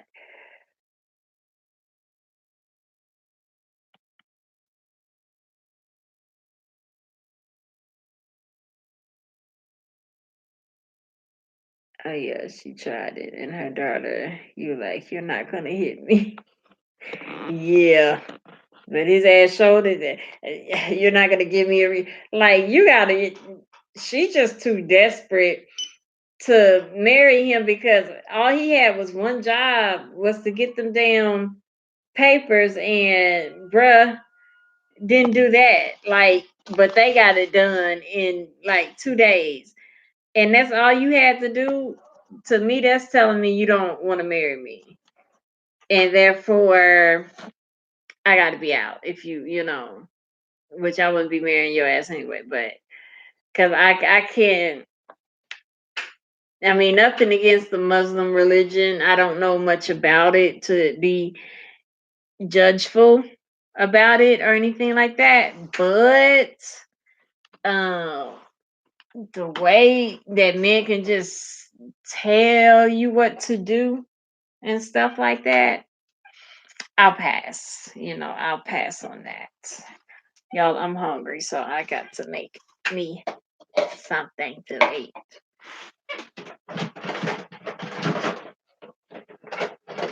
But I'm still gonna tell y'all about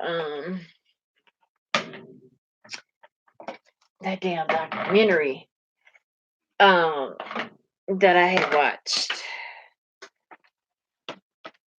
Wait, last week, Hacker Cat was timed out by Jessica. See what you on here doing that you getting timed out? Okay, let me see. Ishmael was like, yeah. But when y'all get married, I don't think it's gonna hit her, but I do think he has another wife in mind. Oh yeah, he definitely gonna get another wife for damn sure. Cause he was looking like, you know, again, his answer was like, that's a part of our culture. The answer was not no. The answer was not no. It was that's a part of our culture. Like you got to be peeping when they be trying to say shit because you look around because and then even her terminology was like, I'm the first wife. Like you're first. Shit, you ain't even got an option to even think about another one. Like I ain't sharing, girl. Ooh, I couldn't. That's another reason I could. I'm not sharing no damn man. Like, but then they can get all the wives they want to. But then a woman, like, I ain't even going. I was about to go in on that religion, but I'm not. Because some of that shit just made up. Like, come on now. Y'all can just have a different person for every day of the week, but a woman, no, she can't have no fun. She can't have Bob and Derek down the street, down the hall. Okay. So what I was going to say. Okay, do y'all remember this song? Because y'all know I can't play it on but I'm gonna play a little bit of it, but but I can't play a lot of it. Remember this song back like in the 80s, 90s, I mean, the group intro. Do y'all remember the group intro? Okay. They had a song called Come Inside. Does anybody remember that song? I would try to sing it, but I would only murder it. But I'm gonna play it in a minute. Let me crack these eggs. Hold on.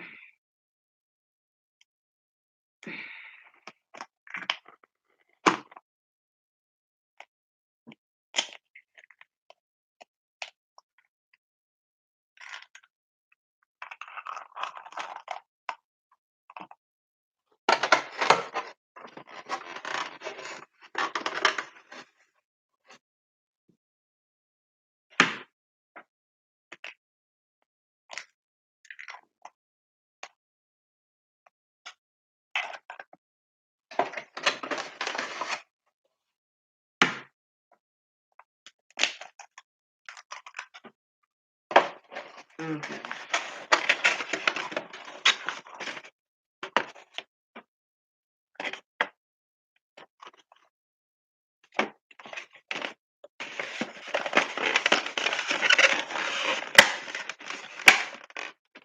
Okay.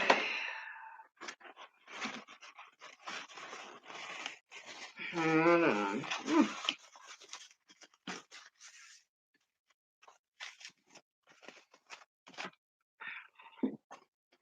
Okay. Okay, so who you said sound familiar? Okay, let me play it for you.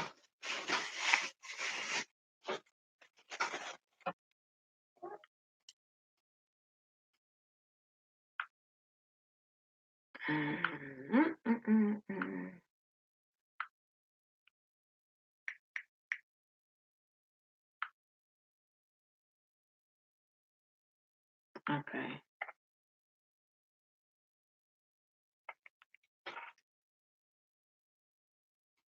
Come on.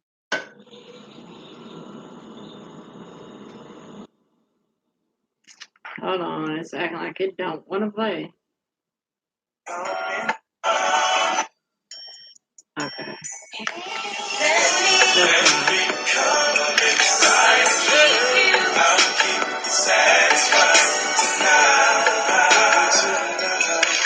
Now him is who I want y'all to pay attention to.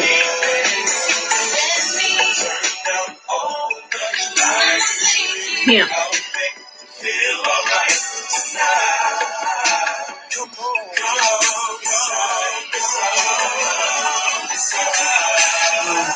YouTube get a look.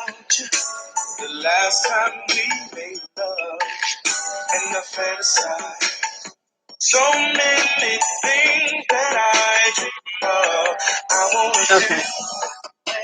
Now we know YouTube good. They probably was already sniffing out. Like, what's that? What's that? I hear music. Okay. Now, does anybody? You said enough. You scared for me? Now, does anybody remember? Okay, no, everybody remember, right? Remember that song. You said scared for. I know, I tried to cut it off, but they'll run a big old yellow banner around the thing and be like, "We hear music. If we continue to hear music," and then by then it'll cut your shit off. It don't even finish the banner. But so it was in the like Albie Shore, Jodeci, um,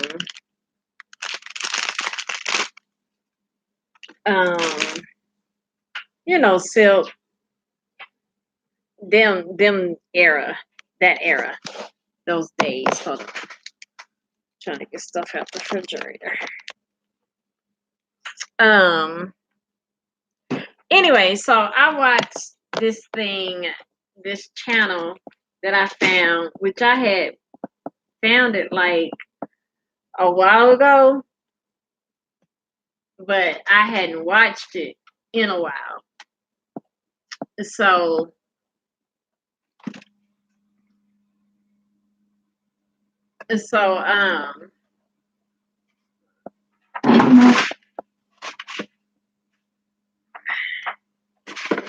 okay. And it's called Celebrity Underrated. Now the channel is really, really good. It's by this, some black man.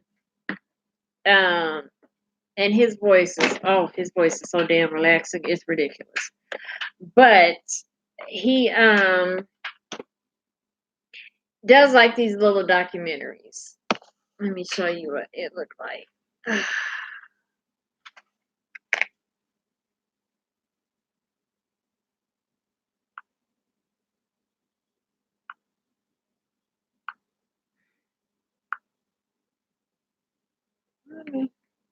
I gotta type that in all over again. Celebrity underrated. Okay, so this is his page. This is what his page looks like. And what he pretty much does is he tells these stories about different celebrities that have died. Just for one reason or another, whether they were murdered or, committed suicide or, just overdose, whatever, as long as they die or he done a couple that the people didn't die. It was just like a tragic story.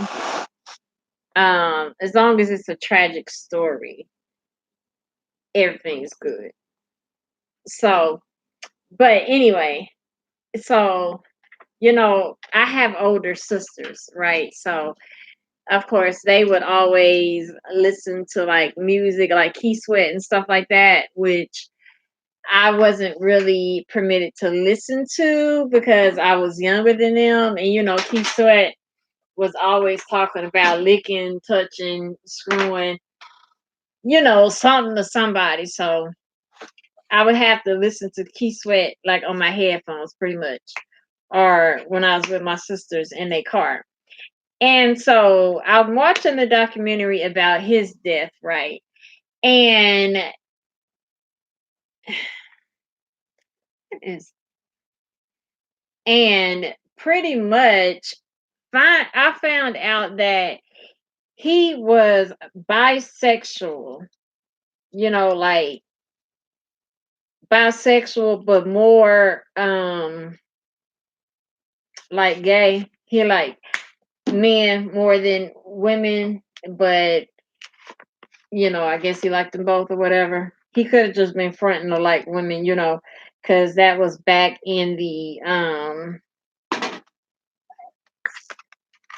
90s, I guess, where you couldn't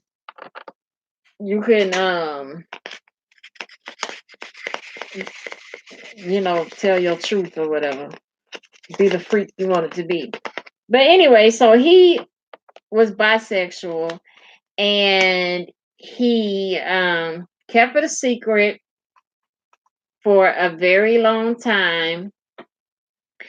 But there were secrets going around about it, right? Like people in the industry would always ask his bandmates and stuff like, "Hey, yo, is bruh man gay? Cause I heard some things, and they would be like, I don't know, but they knew, cause y'all together that damn much, nigga. When you together that much, who's screwing who. So stop it. So anyway, he, messed around with men and women, and he eventually contracted AIDS, right? And so after he contracted AIDS he didn't know like which partner, he didn't know like who he contracted it from, if it was from a male or a female.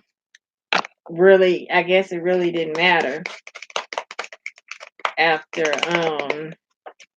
a minute.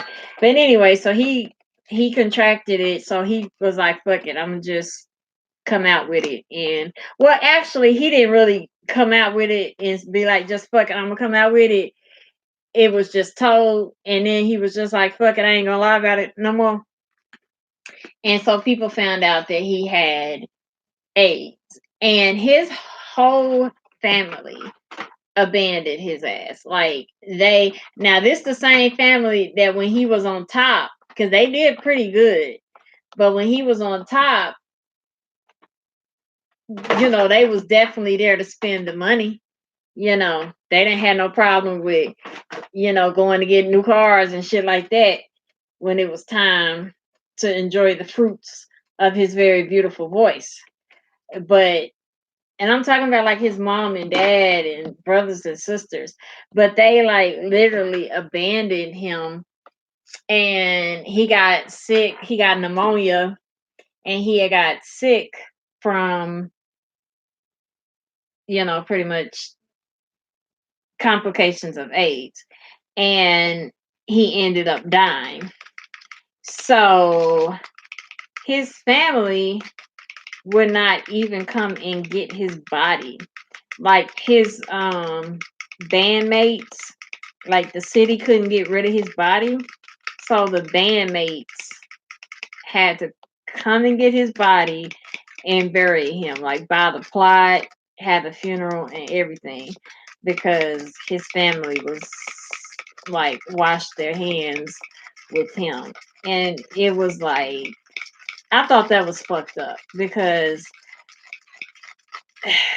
like, you can't let, especially your child, you can't let your child die by themselves. They already fucking scared.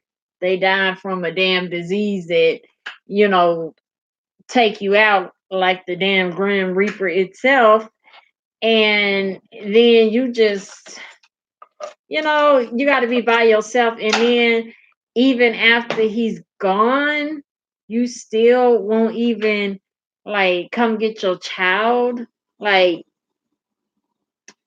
that's fucked up. That's bad parenting to a whole new fucking level.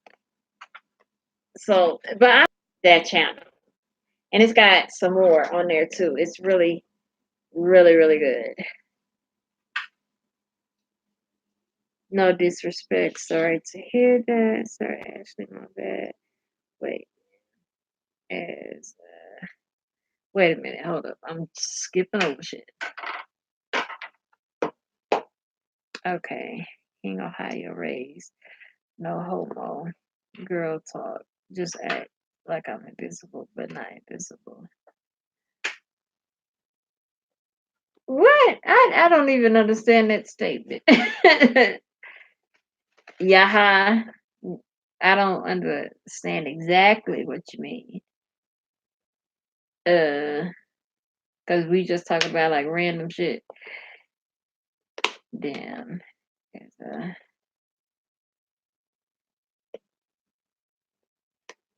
Oh damn, as I die slow. Okay. Sorry, Ashley, my bad. What are you apologizing for, Jess? Sorry to hear that. People shun their kids when they trying to be fake white folks. White folks will shun some kids in a minute, won't they? Be like, you're not part of the family anymore, Billy. You be like, the fuck? What are you?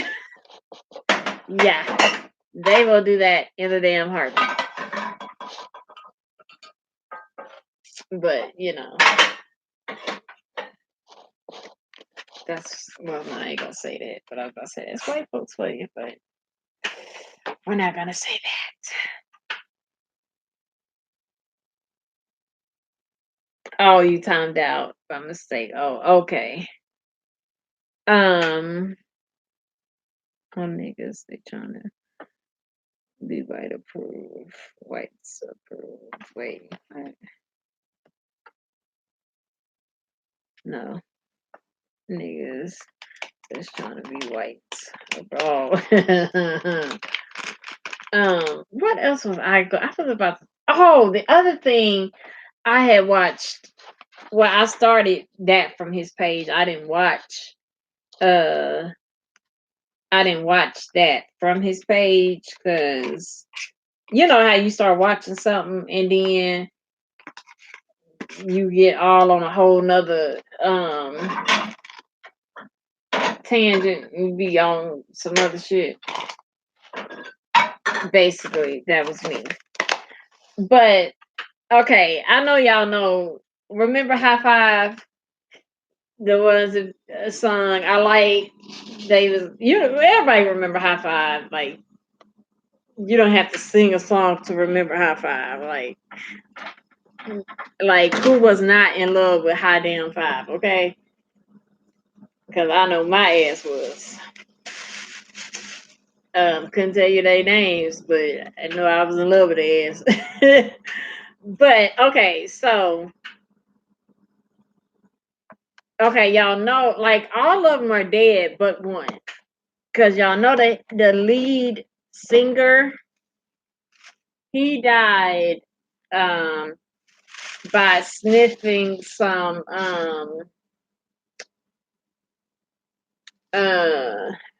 what was he sniffing? He had sniffed some I can't think of what the fuck it was now. Oh, like air conditioned coolant or some shit. I don't know how you do that, but he did it. Like I don't for real. I don't even know how you do that. Like I don't know if you get up on it and just I don't know, but he, had a really bad drug problem. And so yeah, he was doing that and yeah, died from it, which was fucked up. And really? Okay. And but okay, so his brother though, okay. I wonder if I should just show y'all this shit. Uh Let me see something. I might just show it to y'all because that shit was like there was no words for the shit this nigga did. Let me see something. Okay.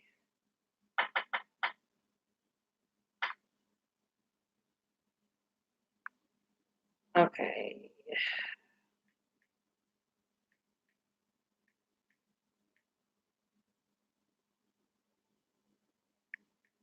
Okay. Kills top five member kills wife. Okay. Yeah. Yep. This is it.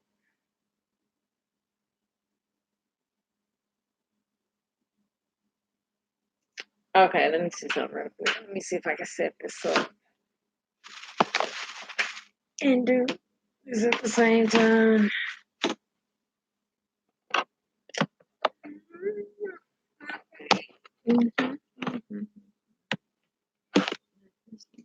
Okay. We're gonna have to experiment something real quick.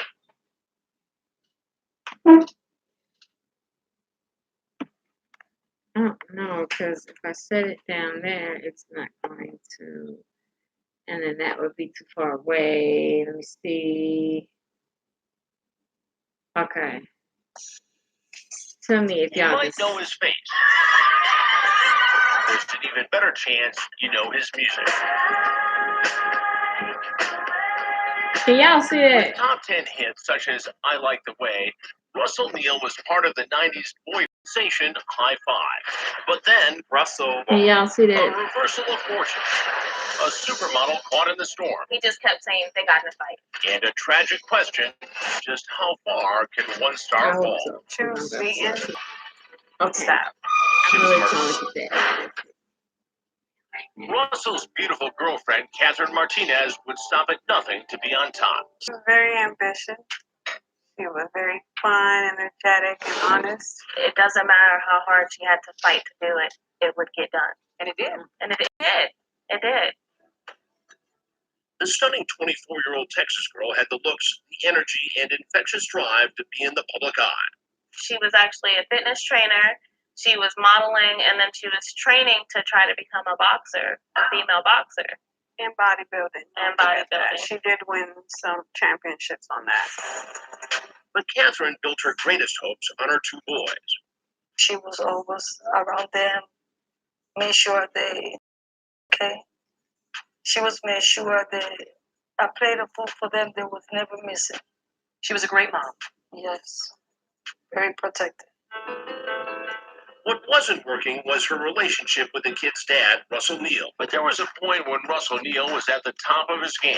Back when High Five was scoring hit after hit on the pop charts. How good were they? They were awesome. It's an amazing group. So when you fell in love with them, their personalities, just young teenagers having a great time. Jonathan Kinlock was just kid himself when he got hired as the High Five's road manager.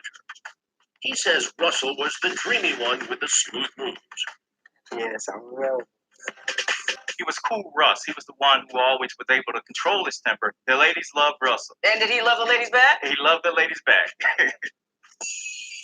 In record company press kits like this, the 16-year-old is promoted as a lovelorn Lothario. They want a dude that's looking for love. But Russell felt High Five was keeping him down. Russell decided that he wanted to have more of a singing part, but the labels and the producer didn't think that that was an appropriate decision to make. So he walked. Good decision? Looking back, I don't think so. I think that Russell did not have a solid footing on where he was going to take his life at that particular time.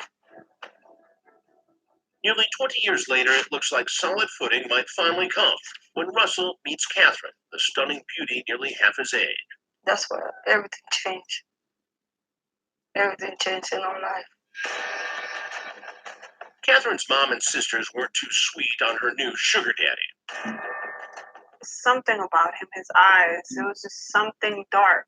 So I didn't like him from the get-go. It was just the way he came, like, he was really stuck up. You ain't got no money. Stop it. But Russell's past in the spotlight dazzled the girl with stars in her eyes. She used to brag about him at first. Oh, he got all this money and he's saying this and he's so cool. To her, it was everything. Yeah. Because he was popular back in the day. But I kept telling her he ain't popular no more. Not popular and flat broke, too. That forced Catherine to be the breadwinner for her, Russell, and their two little boys. Using her money. He just, she was the money maker for him. But money was the least of their problems. Was it domestic violence? Yes. Yes. There were bruises and scratches, and she would try to come to our house with makeup.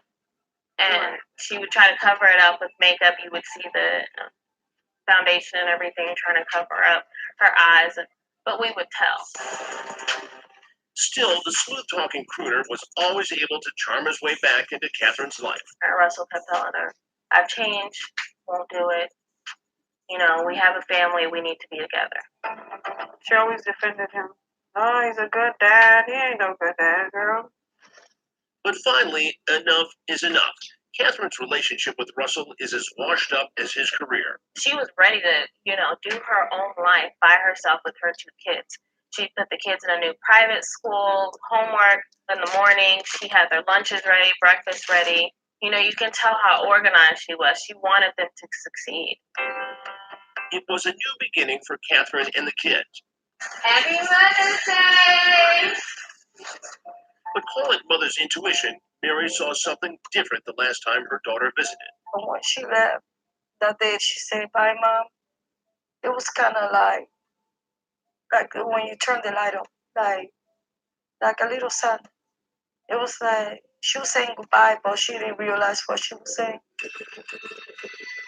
It's an ominous premonition, and 4 days later would prove chillingly prophetic. A dedicated High Five fan catches a glimpse of Russell at the Houston Police Department. The fan excitedly snaps these shots of the faded superstar, who's waiting to speak to police about Catherine. He just kept saying they got in a fight and that she might need medical attention. But it's worse than that, much worse. Coming up, paramedics bust in on a bloodbath. The only thing I recognize about her, it was her teeth. Okay. There's a part 2. Cause this shit gets out of hand. Like completely out of hand. This shit is actually sad. There was something about him I didn't trust. Russell Neal could have been the perfect mentor for Catherine Martinez, a young girl reaching for the stars. And Russell knew what it took to be on top as a member of hit R&B group High Five. But Catherine's family was suspicious about Neal from the very start. June 28th, Catherine is nowhere to be found. That's the last time we heard from her. That's the last time we got a text message. Last time any calls went out on her phone. No, just. Then, on July 1st, a cool and collected Russell Neal strolls into the Houston Police Department. What did you hear that he said? He just kept saying they got in a fight and that she might need medical attention. Paramedics race to the apartment that Catherine shares with her two young sons. What they find is the stuff of nightmares. What was done to her? How was she killed? She was beaten and stabbed.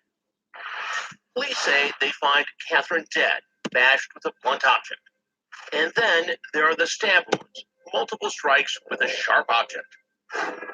Prosecutors don't want to compromise their case by saying what those objects are, but there's no doubt the assault is vicious. You couldn't tell it was her. You couldn't. No. And I was just hoping they had the wrong person because it didn't look like her. I mean, we all know she was beautiful, but that it didn't look like her at all. This was savage. It was. It was overkill. It was overkill.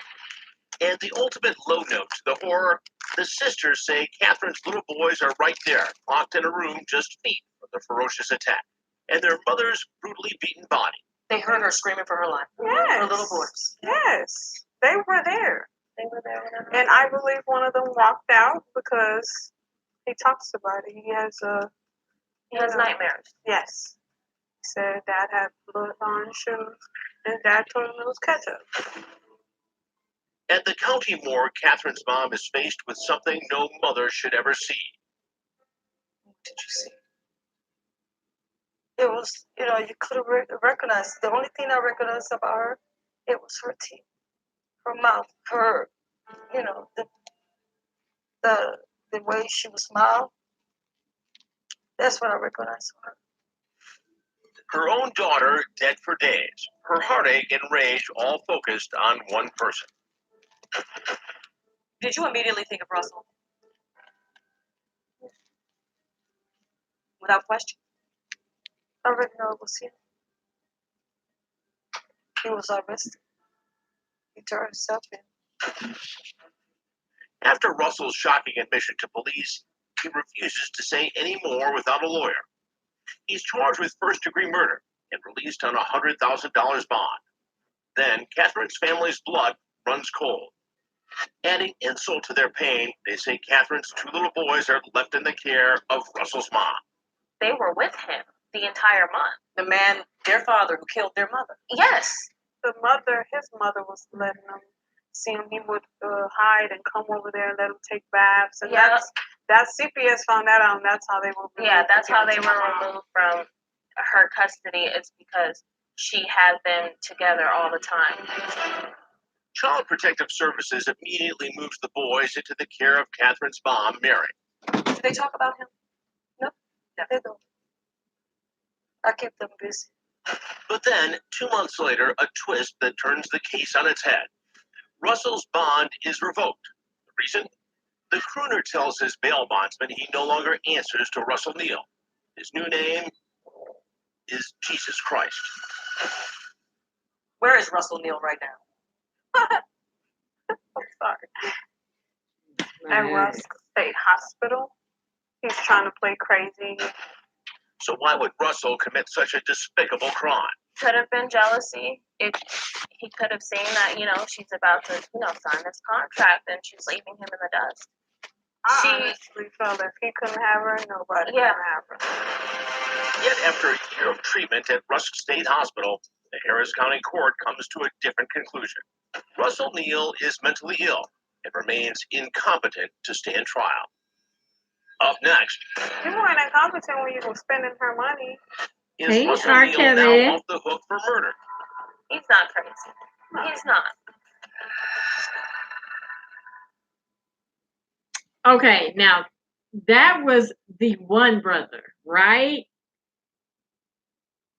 Okay.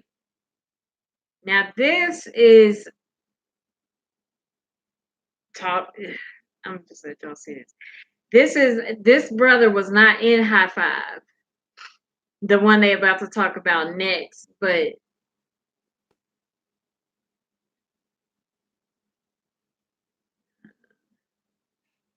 I got confused. Is it the Russell Neal stabbed and bludgeoned the mother of his children, Catherine Martinez. In fact, police say he confessed to it. But this brutal murder case still isn't open and shut. He no longer goes by his name. What is it?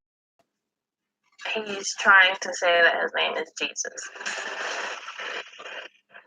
Russell's committed to Rusk State Mental Hospital, where doctors declare him mentally ill and incompetent to stand trial. Catherine's family says he's crazy like a fox. You sat there with her for 2 days to make sure life was gone. And then you decided to turn yourself in. So you're not incompetent. You're not crazy. You know Very much exactly so, what you did. Jess. So has Russell Neal found a way to beat his murder rap? Not quite. Prosecutors refused to drop the murder charge. Oh, you thought it was about Continued treatment TV? and has another competency hearing in August of Good night, 2017. Tasha. He's not crazy. He's not. She's gonna get Yeah, I'm justice. gonna go after Drugs? this too, Alcohol abuse. so I can eat. I had not Mental illness? I had not known any of those things to exist yet with Russell. I don't know where this person that we're now sitting here talking about, I don't know where and how that person came into existence. While Catherine's heartbroken family sifts through the wreckage of what Russell did, they wonder, should they have seen this coming? Maybe so, and they didn't have to look far. And look at this shit. We don't hear many good things about that family as a whole. Turns out Russell's case has an incredible and similar backstory, starring Russell's younger brother, Ronald, and a young, beautiful mother of two named Stevani McGee. Well, everybody knew Stevani. You know, she was very popular. Because she was so pretty. Pretty, Yeah. kind, Yeah. beautiful inside and out. Inside and out. At age 29, Stevani settles down with a boy she's known since junior high, Russell Neal's younger brother, Ronald. But just like Russell, Ronald doesn't make the best first impression. I didn't really care for him. Why not? Seemed like a very mean person, angry person all the time. You know, he thought he was more than what he was, you know, because his brother was, you know, a part of, you know, High Five. The family's doubts follow the couple all the way to the altar. The day we went to pick out our wedding dress, I asked her, why Ronald? You did. She says, I love him. I said, I'm like, Tina Turner, what's love got to do with it? I feel like she could do better.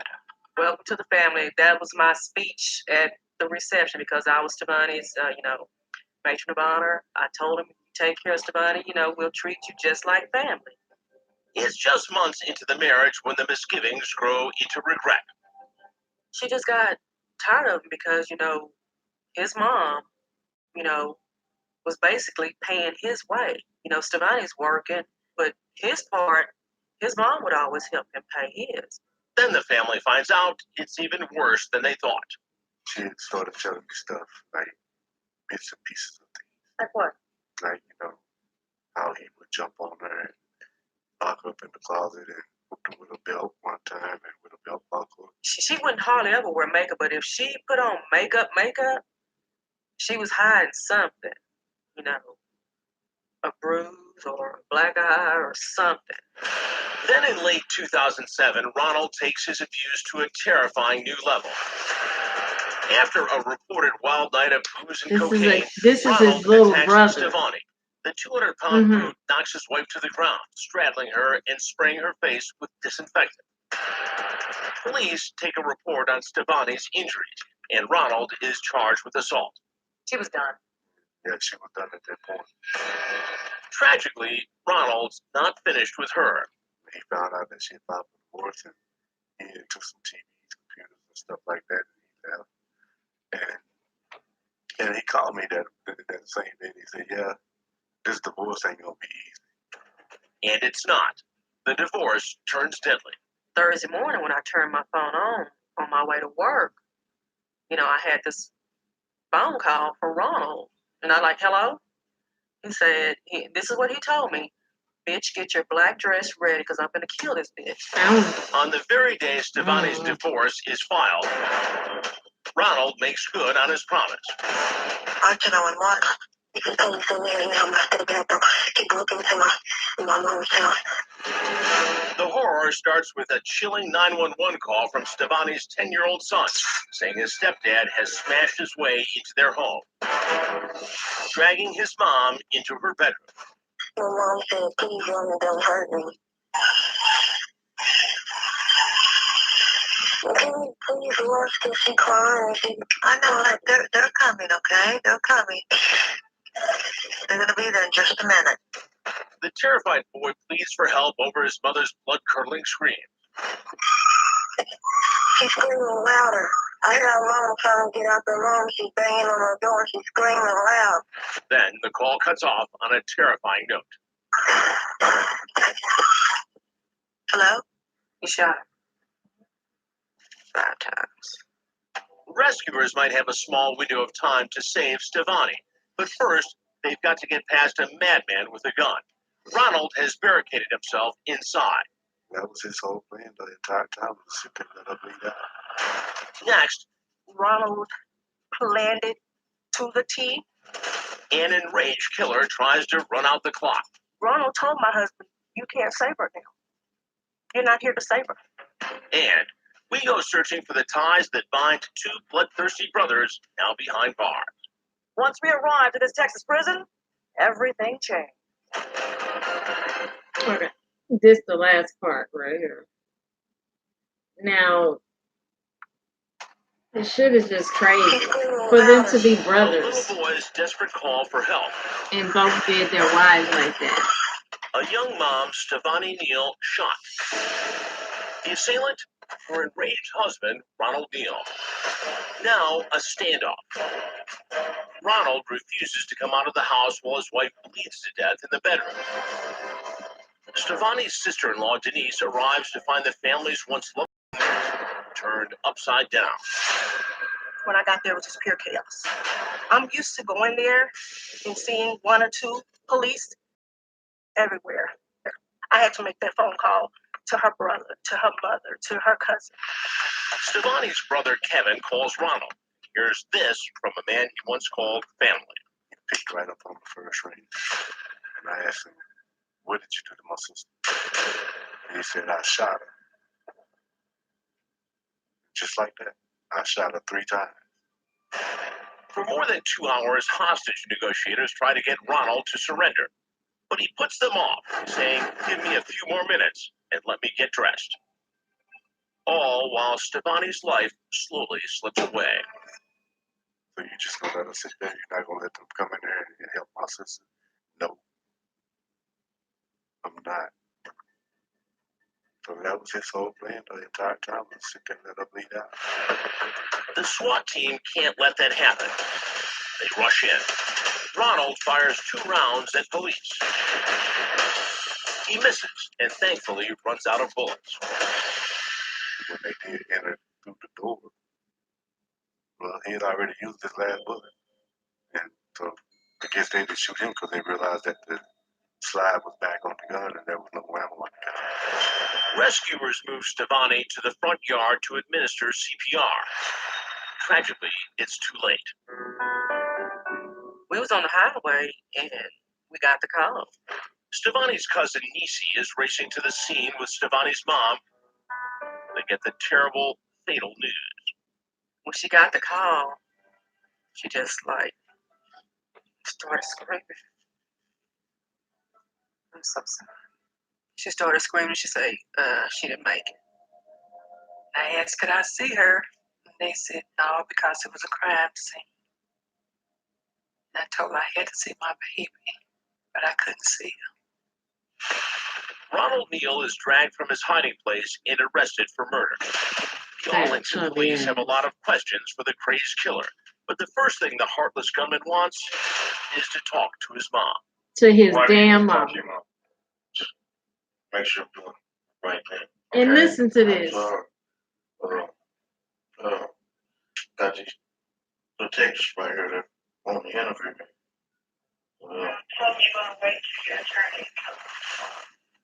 Okay. Nigga, you wasn't smart enough for that. You needed your mama. Oof. But those tears aren't for Stevani. In fact, Ronald acts surprised that his wife is dead. I'm going to be charged with. Yeah, you're being charged with right now murder and 2 counts of attempted capital murder. Murder? Yes. She didn't die. Yes, she did. Yes, she did. But you know she fucking did. Ronald claims insanity. He tried to plead insanity.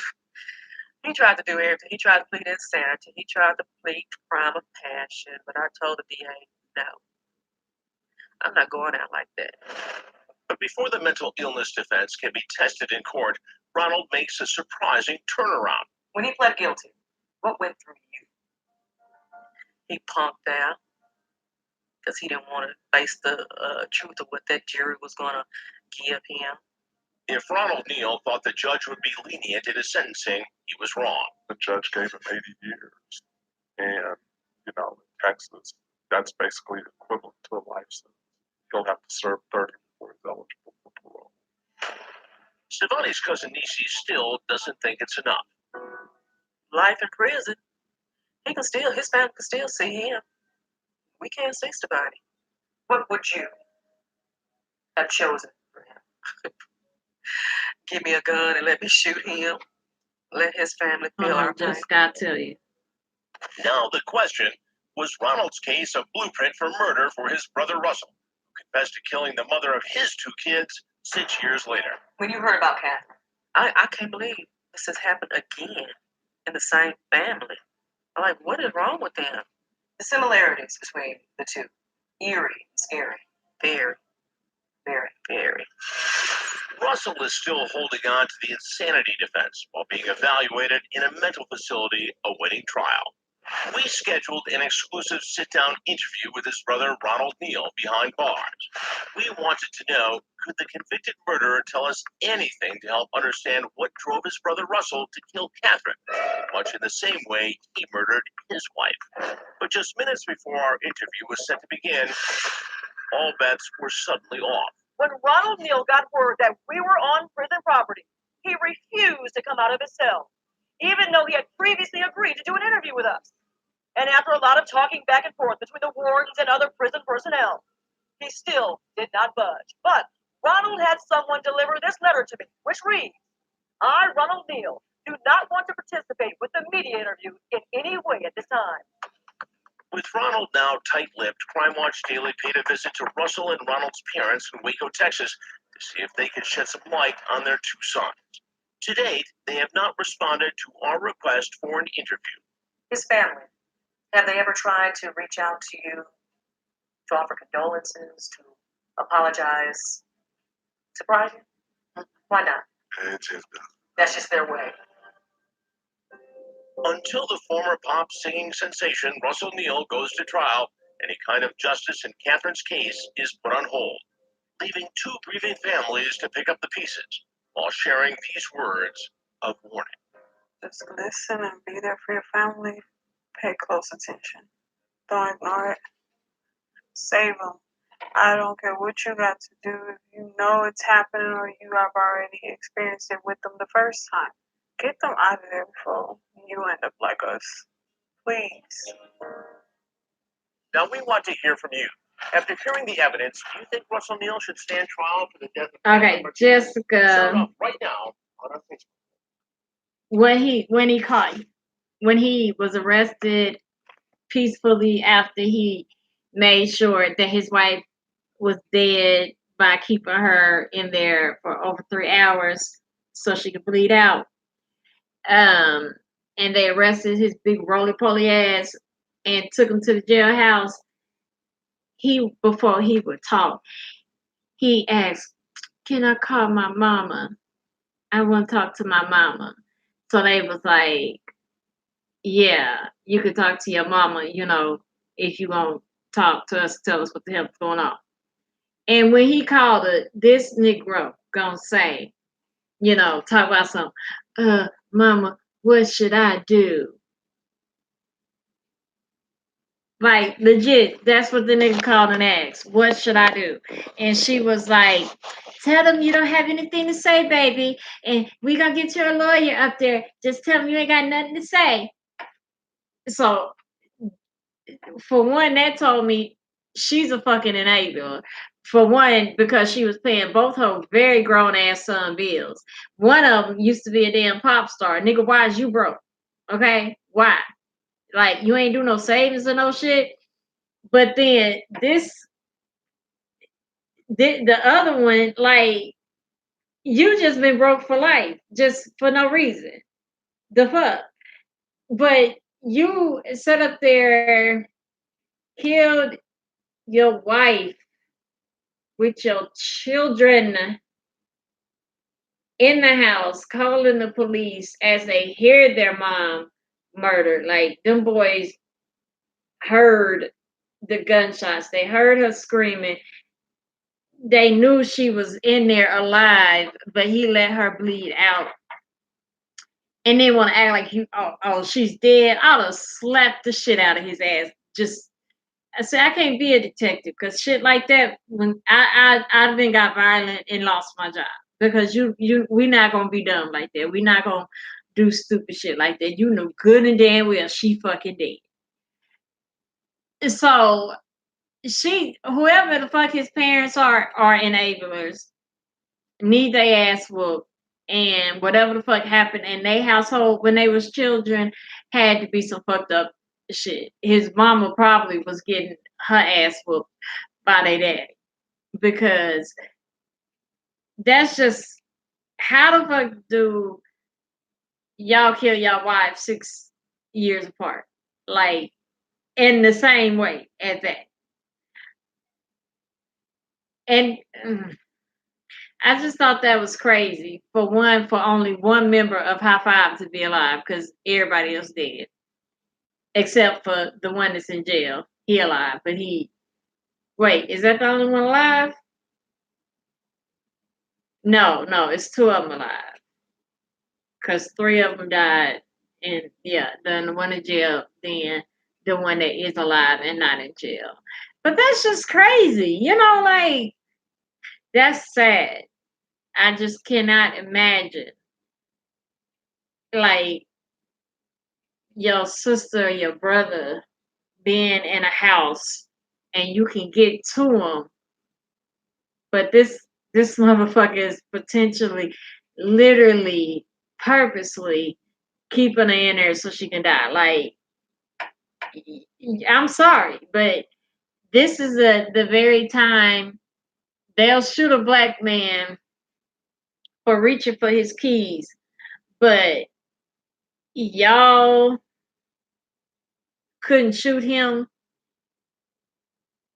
Yeah, I mean, the house wasn't that fucking big. 3 hours, y'all could have had the equipment to x-ray that damn house, locate where he was at. We already knew he was in the bedroom, and shoot his ass through the walls.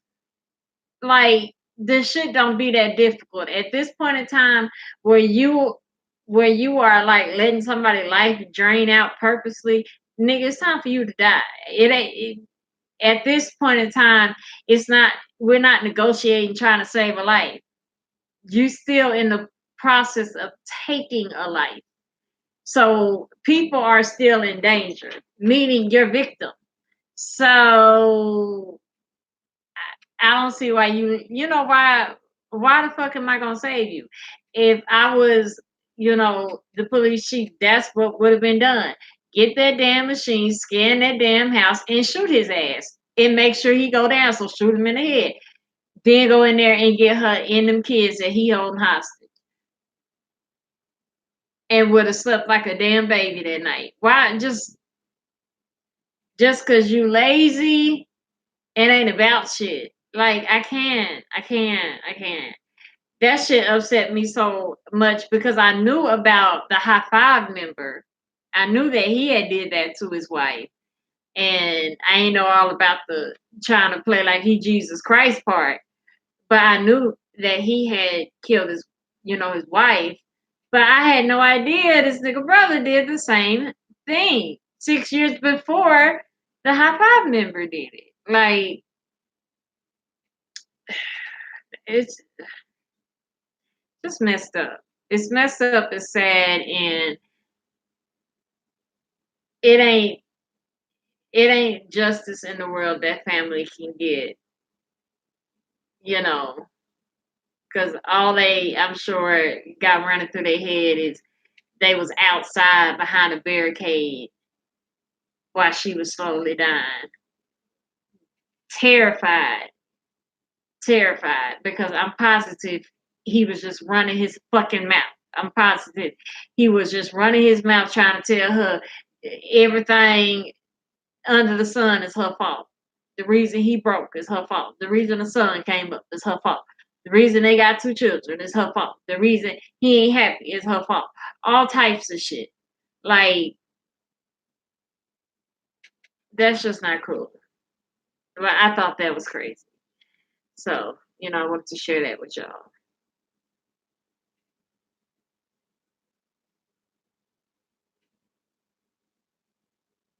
Right, Ashley. Exactly. Just hell, and a hardback one at that. Don't use the paperback. Get the hardback kind. Get the damn hardback kind, and just whack his ass. Just just that part where like it's it's a mama's boy, and then there's a mama's boy. Like ain't nothing wrong with a mama's boy. I don't think absolutely nothing is wrong with a mama's boy. I actually think it's very attractive for a man that don't play about his mom. I don't think like absolutely nothing is wrong with that. But then you have the mama boys that like literally can't wipe their ass without mama, what type of tissue do I need to use? Like, and you could tell how fucked up the mom was because the first thing she did, she didn't. Well, I'm pretty sure about the news. She already knew there was a standoff and all this shit. But I mean, if that was my mom, if I had did that, and my mama had a couple seconds to talk to me, my mama would have said something like, "You best to make sure you keep your ass around them cops, because if me and your daddy get a hold of your ass, I'm gonna show you what a hostage is." That's some shit my mama would have said to me because you have lost your everlasting motherfucking mind. If you think you gonna take somebody else's child and kill them and then make sure they die in front of y'all children, my grandchildren, no, I'm gonna kill you my damn self. It's just best for you to stay your ass around them police at all times because who you ought to be fearing is me and your dad. So that literally would have been a very similar conversation my mama would have gave me. It wouldn't have been no, oh baby, oh baby. I'm sure she would have been feeling like that after she whooped my ass, because of course you love your child. But no, bro, we ain't playing them type of games. Like I would have been like, don't fucking call me with this bullshit. Don't go call your wife. Oh no, you killed her. So you sounds like you fucked. Okay.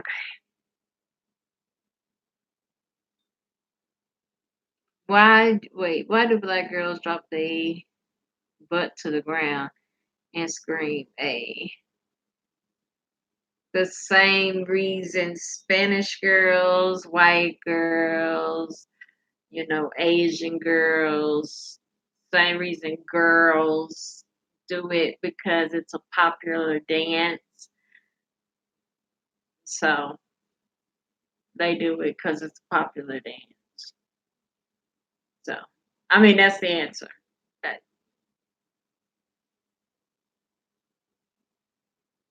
yeah, yeah.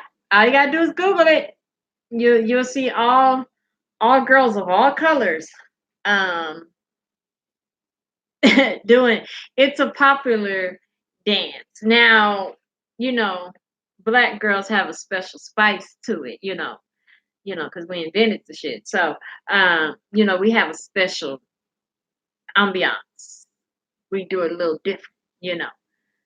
We do it, the way it should be done. So, we got that special sauce. But I mean all races do it because it's like a popular dance. So we all know that, and this is just really a fact, honestly. African Americans bring a lot. Well, we first of all, we have a lot in our culture, okay? And for some reason, other races really like our culture enough to where they either imitate it or just damn right, darn right try to steal it, you know. That's usually just reserved for about one race, but you know, it goes down though. It goes down. You know, but that's just because you know we're the shit. So I mean, when you see something that's the shit, you want to be like it. So can you blame them? Can you blame them?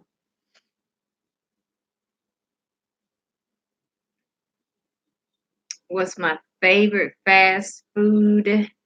Um, oh shoot, I just saw that. I just saw it in my head. Or not no, not Arby's. What am I talking about?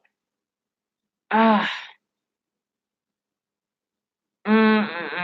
Jack in the Box. Jack in the Box is my favorite. Jews try to steal our black culture. It's a it's a lot of stealing of the culture.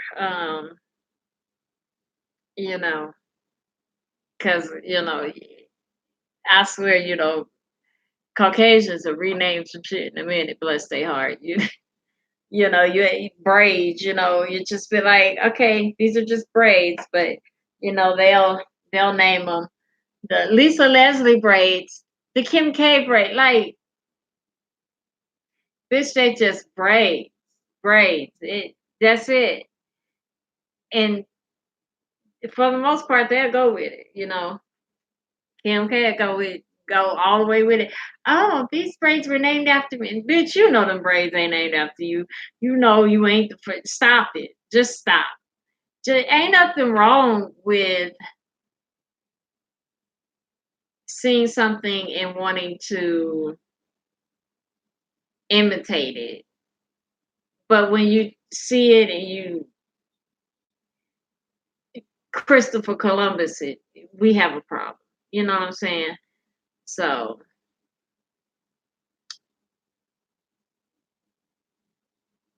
Jack in the Box. Oh, we Jack in the Box tacos. Oh damn, I didn't even know Jack in the Box made tacos. I ain't been to Jack in the Box in so long. Cause we don't have one down here.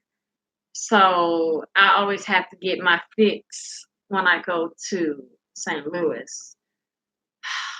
Like, oh my gosh. I can just oh my gosh, eat that all damn day. But I didn't know they had tacos. Yeah, well, probably because I get the same burger each and every time. I had egg sandwiches tonight. I know I'm about to have some eggs too. I'm in Missouri. Do I love Nelly? No. I mean, no. Yeah, but no. I mean, I don't know him, so no. I need to know people to love him. Now, I like some of his. I like his older music. Do he even make music now? I don't know. I don't. I don't know. I don't know.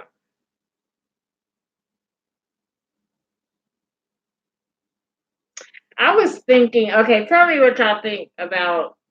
I don't have it thought out all the way, but I was thinking of like I looked into like the process of starting an app, and it's not actually as hard as it sounds, right? You know, there's actually like free base apps that you can download, which is basically a clean slate for you to invent your, you know, your own app.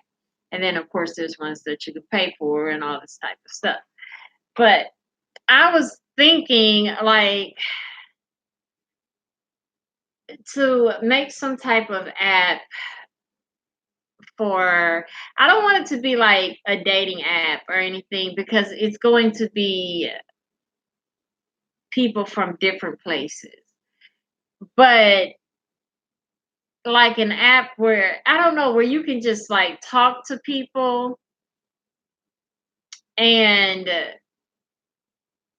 But see, I'm not gonna say my secrets because it's not gonna be like set up like how you know apps are now. Like if you go on an app, you gotta message them, they message you back, all that shit. Yeah, no, that's all. Not doing that.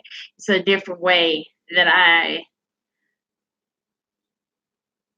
would want to do it because that would, yeah.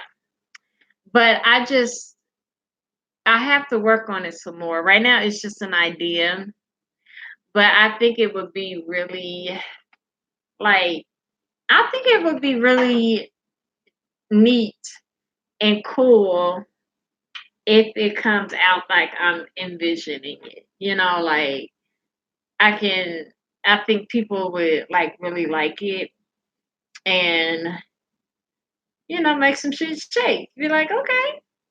So I don't know. I have a cousin that works in advertisement, so I'm going to have him pretty much guide me and help me and just see where I can take it. And then if it's something that may become something, then I'm gonna want to get my people, which is y'all, involved. So we can have something that we invented, something that we can be proud of that could possibly take off. Who knows? What's your opinion on Israel versus Palestine? I don't really have one. Don't really have an opinion on that. Um, my opinion is I just wish we would all quit fighting over the dumbest shit. Like that's my opinion. I wish we could be more peaceful amongst one another.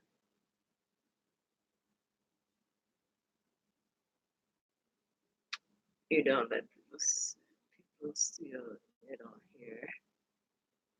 I like chips and guacamole at Chili's. Ugh, I don't like guacamole. I had some guacamole one time, and that shit was lit. I don't know where that guacamole came from. I can't even remember the damn restaurant I got it from, but it was so good. And now, mm-mm, I ain't take. It's just nasty. I ain't tasted no guacamole that ever tasted like that before. I guess maybe because it was fresh. I don't know, but that shit was good. But mm,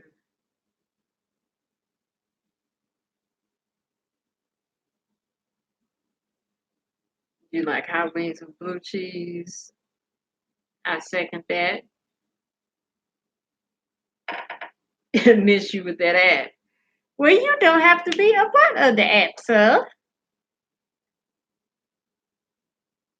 Well, you're not gonna be a part of the app. The point is the app is for me and my regulars. You ain't a regular, but it's you know you would have to be seen to be missed. So calm yourself down.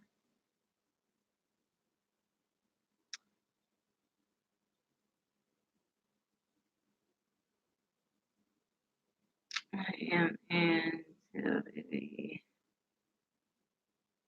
Be nice. Me too. Is there open here? Yeah, but there's a bombing siren right now. There's a bombing siren right now, and you on the. Oh Lord, I hope you okay. Dave and Buster's is open. They stay open there. So you wrong for that. They stay open there bombing. I miss my mommy. I don't have any new clothes to wear. She buys them for me. Alrighty then. I hope you ain't grown. If she buy your clothes for you, you um Alrighty. Why is your mama still buying your clothes for you and you're 34 years old? Thank you, Gothic. No, I'm not a Cardinal. I ain't a fan of no sport. I'm just not into sports. Oh, okay, it's your culture. Oh, okay. Cause yeah, my nieces are. I know that was a mosquito. My nieces is like 19, and for the love of God, I can't even seem to buy them a T-shirt for Christmas that they might like. Daddy got so damn picky. Like I used to pick y'all clothes out all the damn time, and now 18 little T-shirts and shit ain't cool that she be picking out. Okay, okay.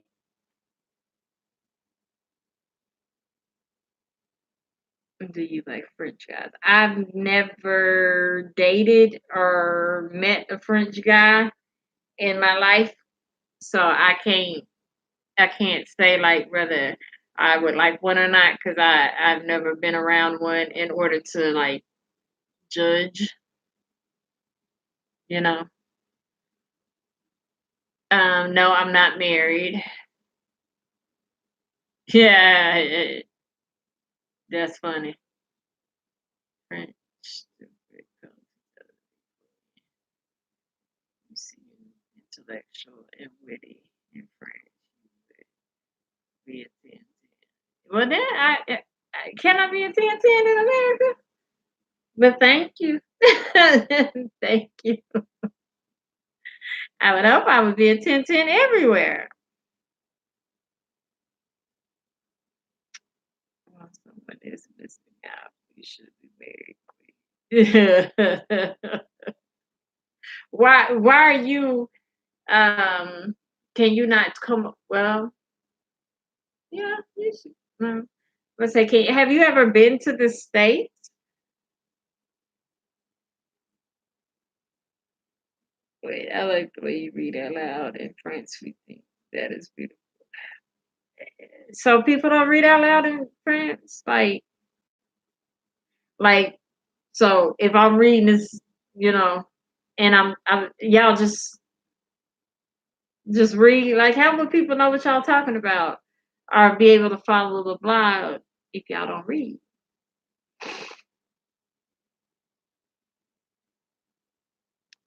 Oh, see, okay. Wait, no, wait, that's a whole different person. Okay, hold on. You used to live in Mississippi. The sip, not the sip. I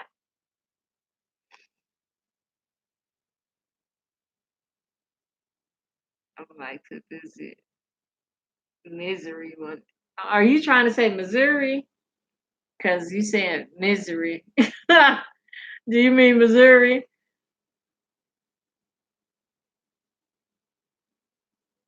Because Misery is a movie. Okay. I was about to say, yeah, Misery is a movie. A very good movie.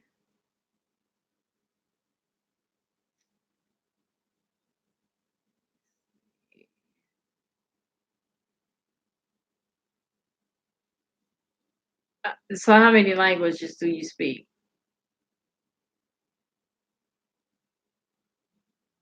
Besides, you got English and French.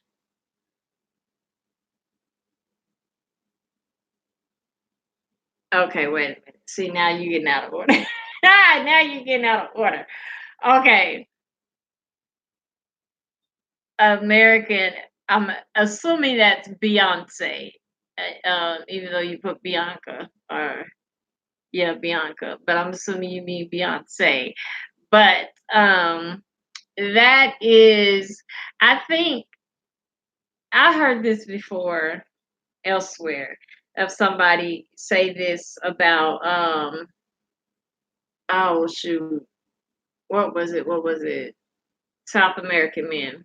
No, was it South American or was it, and now I can't remember what it was, but it was men that are not from America that somehow tend to think that women, American women, are flattered if they're told they look like Beyonce.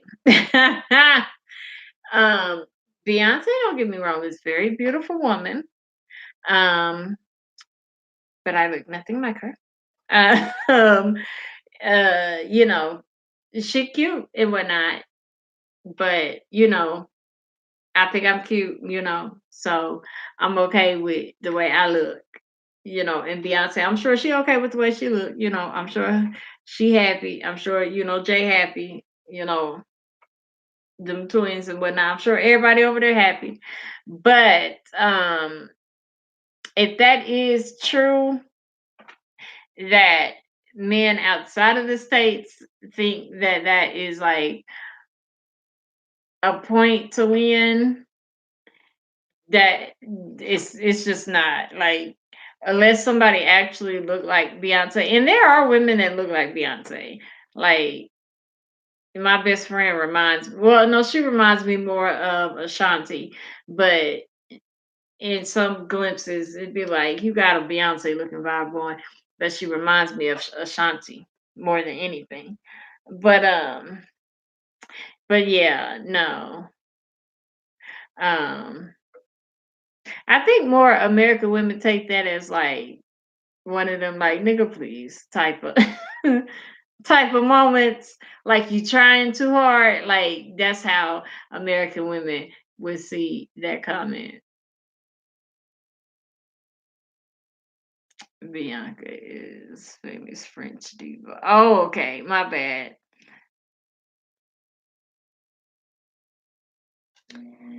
I speak French, American, Russian, Pakistani, and Portuguese. Well, look at you. Okay, that's a lot of languages. That's good. Yeah, the only one you missing is um Spanish, because Lord knows they taking over. Spanish Spanish is taking over like all the airwaves you call, and it'd be like, if you speak American, press 2, and then I know a little bit of Spanish, but it's been a minute since I done took that class, so I'm not as fluent as I used to be.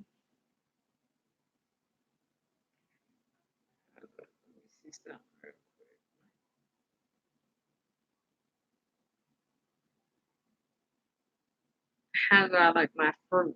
It all depends what fruit. Um, it all depends like what fruit it is.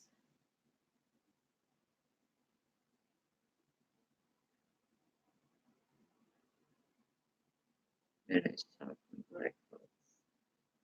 Did you say Spanish talking black folks? Think about that. Oh wait, Spanish taken. Why I say talking? I don't think they're taking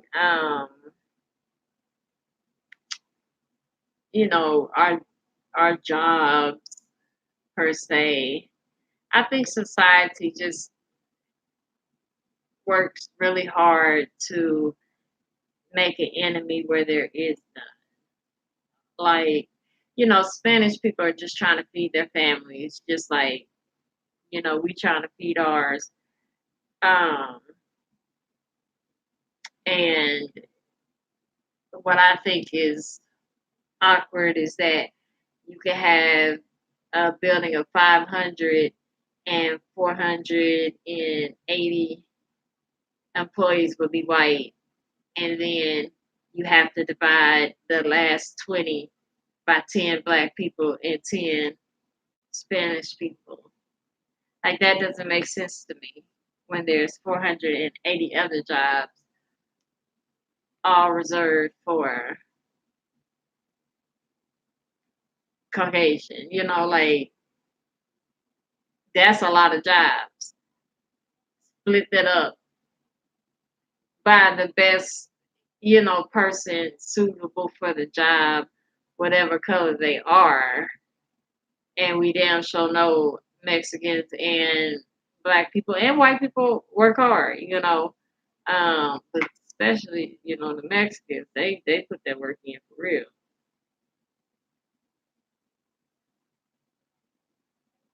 I'm like a spicy age.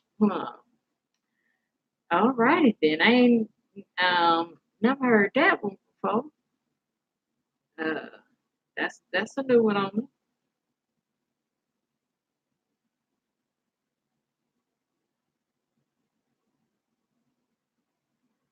France, they say Spanish men are like what pork? What?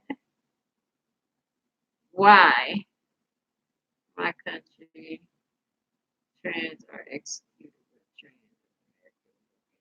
What do you mean they executed? Why are they executed? And why y'all kick Spanish out of France? What the hell is going on in France?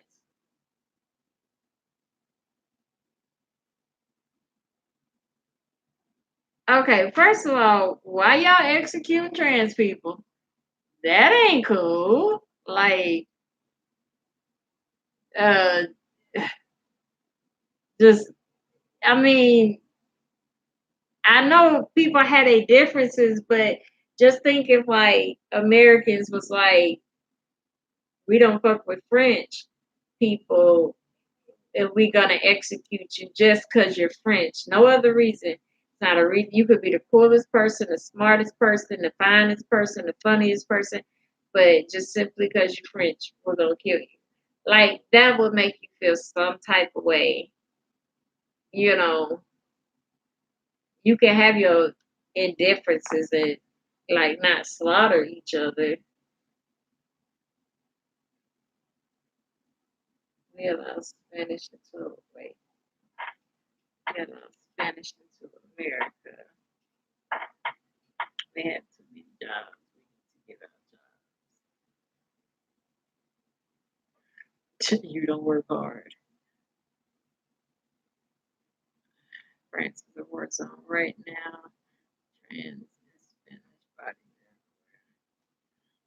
Why? I mean, that's so disturbing. Because I'm trans, but I'm giving up working to become. Okay, so if you are a trans what? Like you a trans, um, you was once a woman transitioning into a man, or you are the opposite way, the other way around.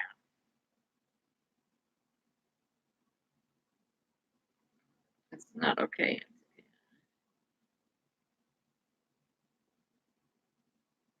That's crazy. I didn't know that.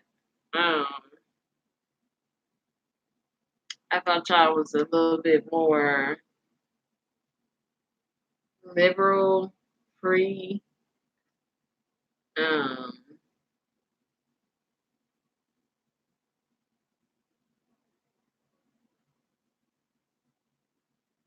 wait a minute.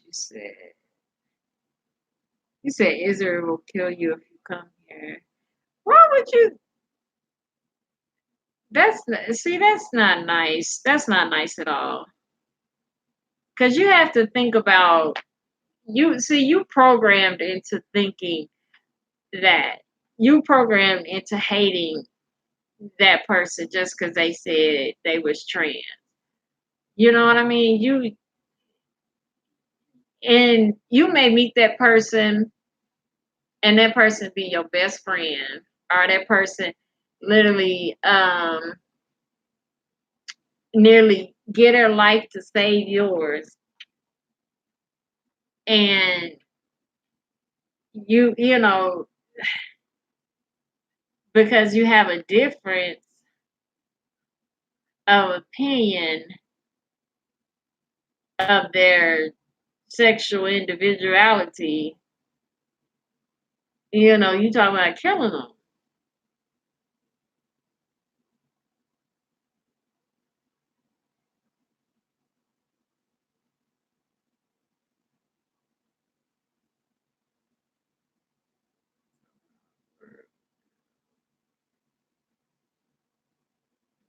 And then plus you have no problem um gothic. But plus you have to also be aware of you have to be aware of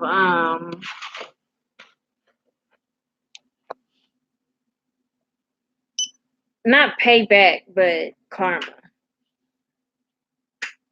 because it's always somebody that hates somebody that's there to hate somebody. Like at one point in time, well, still, like that's still a thing today, but people, it was more widely accepted for people to just simply hate me because I'm black. Just no other reason. I'm a very nice person. Um, I'm smart. I'm funny. I'm very kind. I work very hard. You know, I'm loving. All those qualities are wrapped up in me, but I'm also a black woman. But some people literally despise that. They don't despise the fact that I'm kind, that I'm smart, you know, that any of that. Just simply that part. Just simply this. This is it. That's the only thing. And it's like that's just one little small thing of me, me being black. Like because I have more melanin in my skin than you, you know.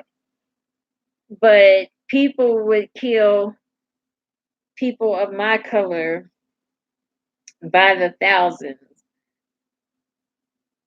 Not even like not even 100 freaking years ago. Just simply for that one thing.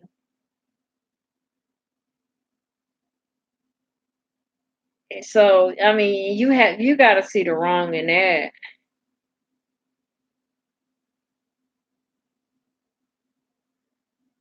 Your fast runner is going to be terrible to golf course or a dark time. Fast runner, you're amazing queen. Melanin is the god. What sort of work do you do?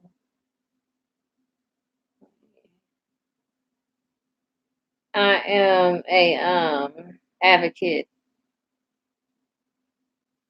an advocate for people that are being mistreated, abused, like imprisoned for no damn reason. Like let's say like you have a set of parents that are older and their children put them in the nursing home because they want the property, they want the house. So they need to get rid of their parents. So here, let me stick you in a nursing home. And there's no need for their parents to be in a nursing home and they don't want to be in a nursing home and they're still able bodied. So like they would hire an advocacy team and we would help them get to go back home.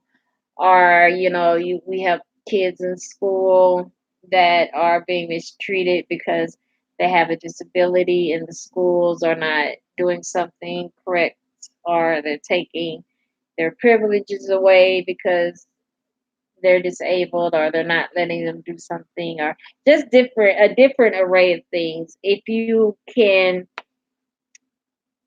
be abused by any type of process, we can advocate for you.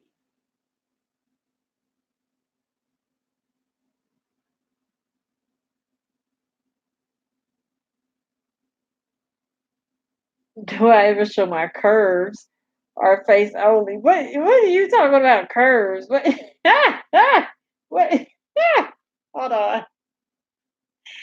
Um I don't this is like a it usually just be the face, you know. I mean, I move around all the time, but yeah, like that would be pretty awkward. Like, let me stand up and show my curves, just like that would be weird because my audience is like we're damn near like family. That's how we kind of see each other because, we're close and that would just be weird. And they'd be like, "What the hell you doing?" And they would be right to they would be right to do that.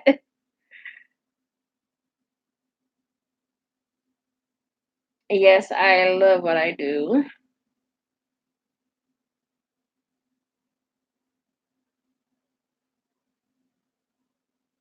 My bald wife has good curves, but she like, oh, why she leave you? Why your wife leave? Why you make your wife leave you?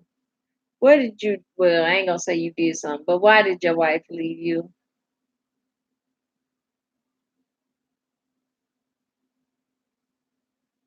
There's some chan There's a place called Instagram where you can go see curves all damn day.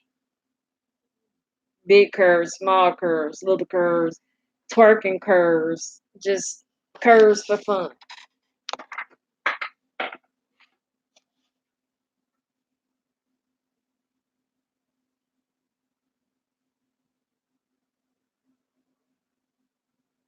Oh Lord. What did you do for your wife to leave? I need that answer. Cause and be honest, don't lie. If you actually just did something, just say you did something. Because men have it bad about saying, well, just putting it all on the woman.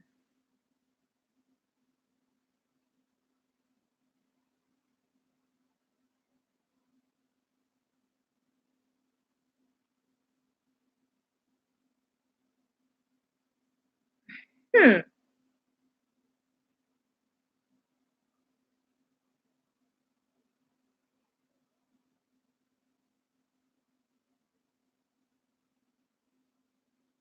That's disgusting. Um, um, I can see somebody leaving somebody for that. That is a unique word to use, harem. Hmm. Very unique word to use.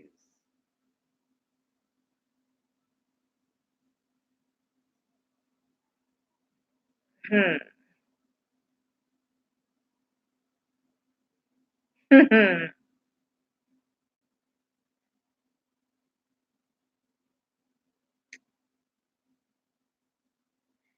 Anywho, well, it is what time is it? Oh, it's 2:30 in the morning. So I'm going to go ahead and we've been on for 3.5 hours. So we're going to go ahead and close for the evening. I'm sorry I started so late, but better late than never. Um,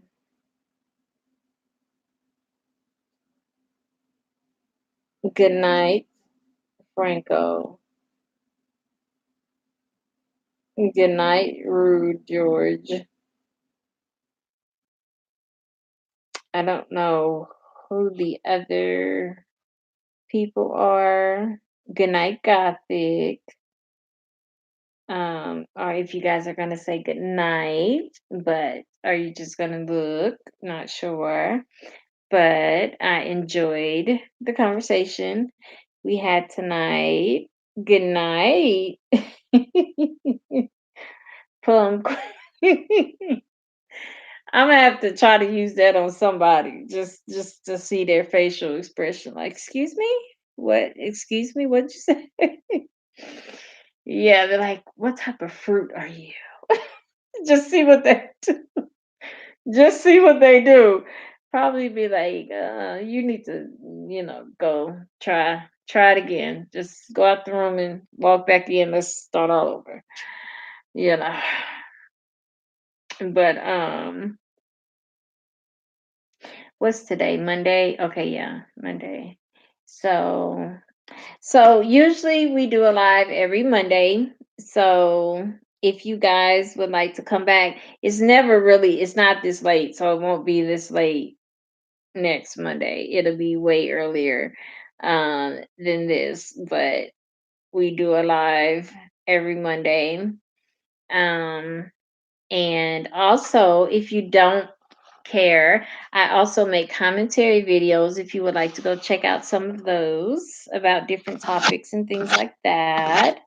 Um, get to know me better and stuff like that. And then you guys can come back when the regulars are here because that's a crazy bunch. That's a crazy bunch, but think everybody can get along. So, but I enjoyed you guys very much and thank you for joining me. And I will see you all next time, okay? Bye.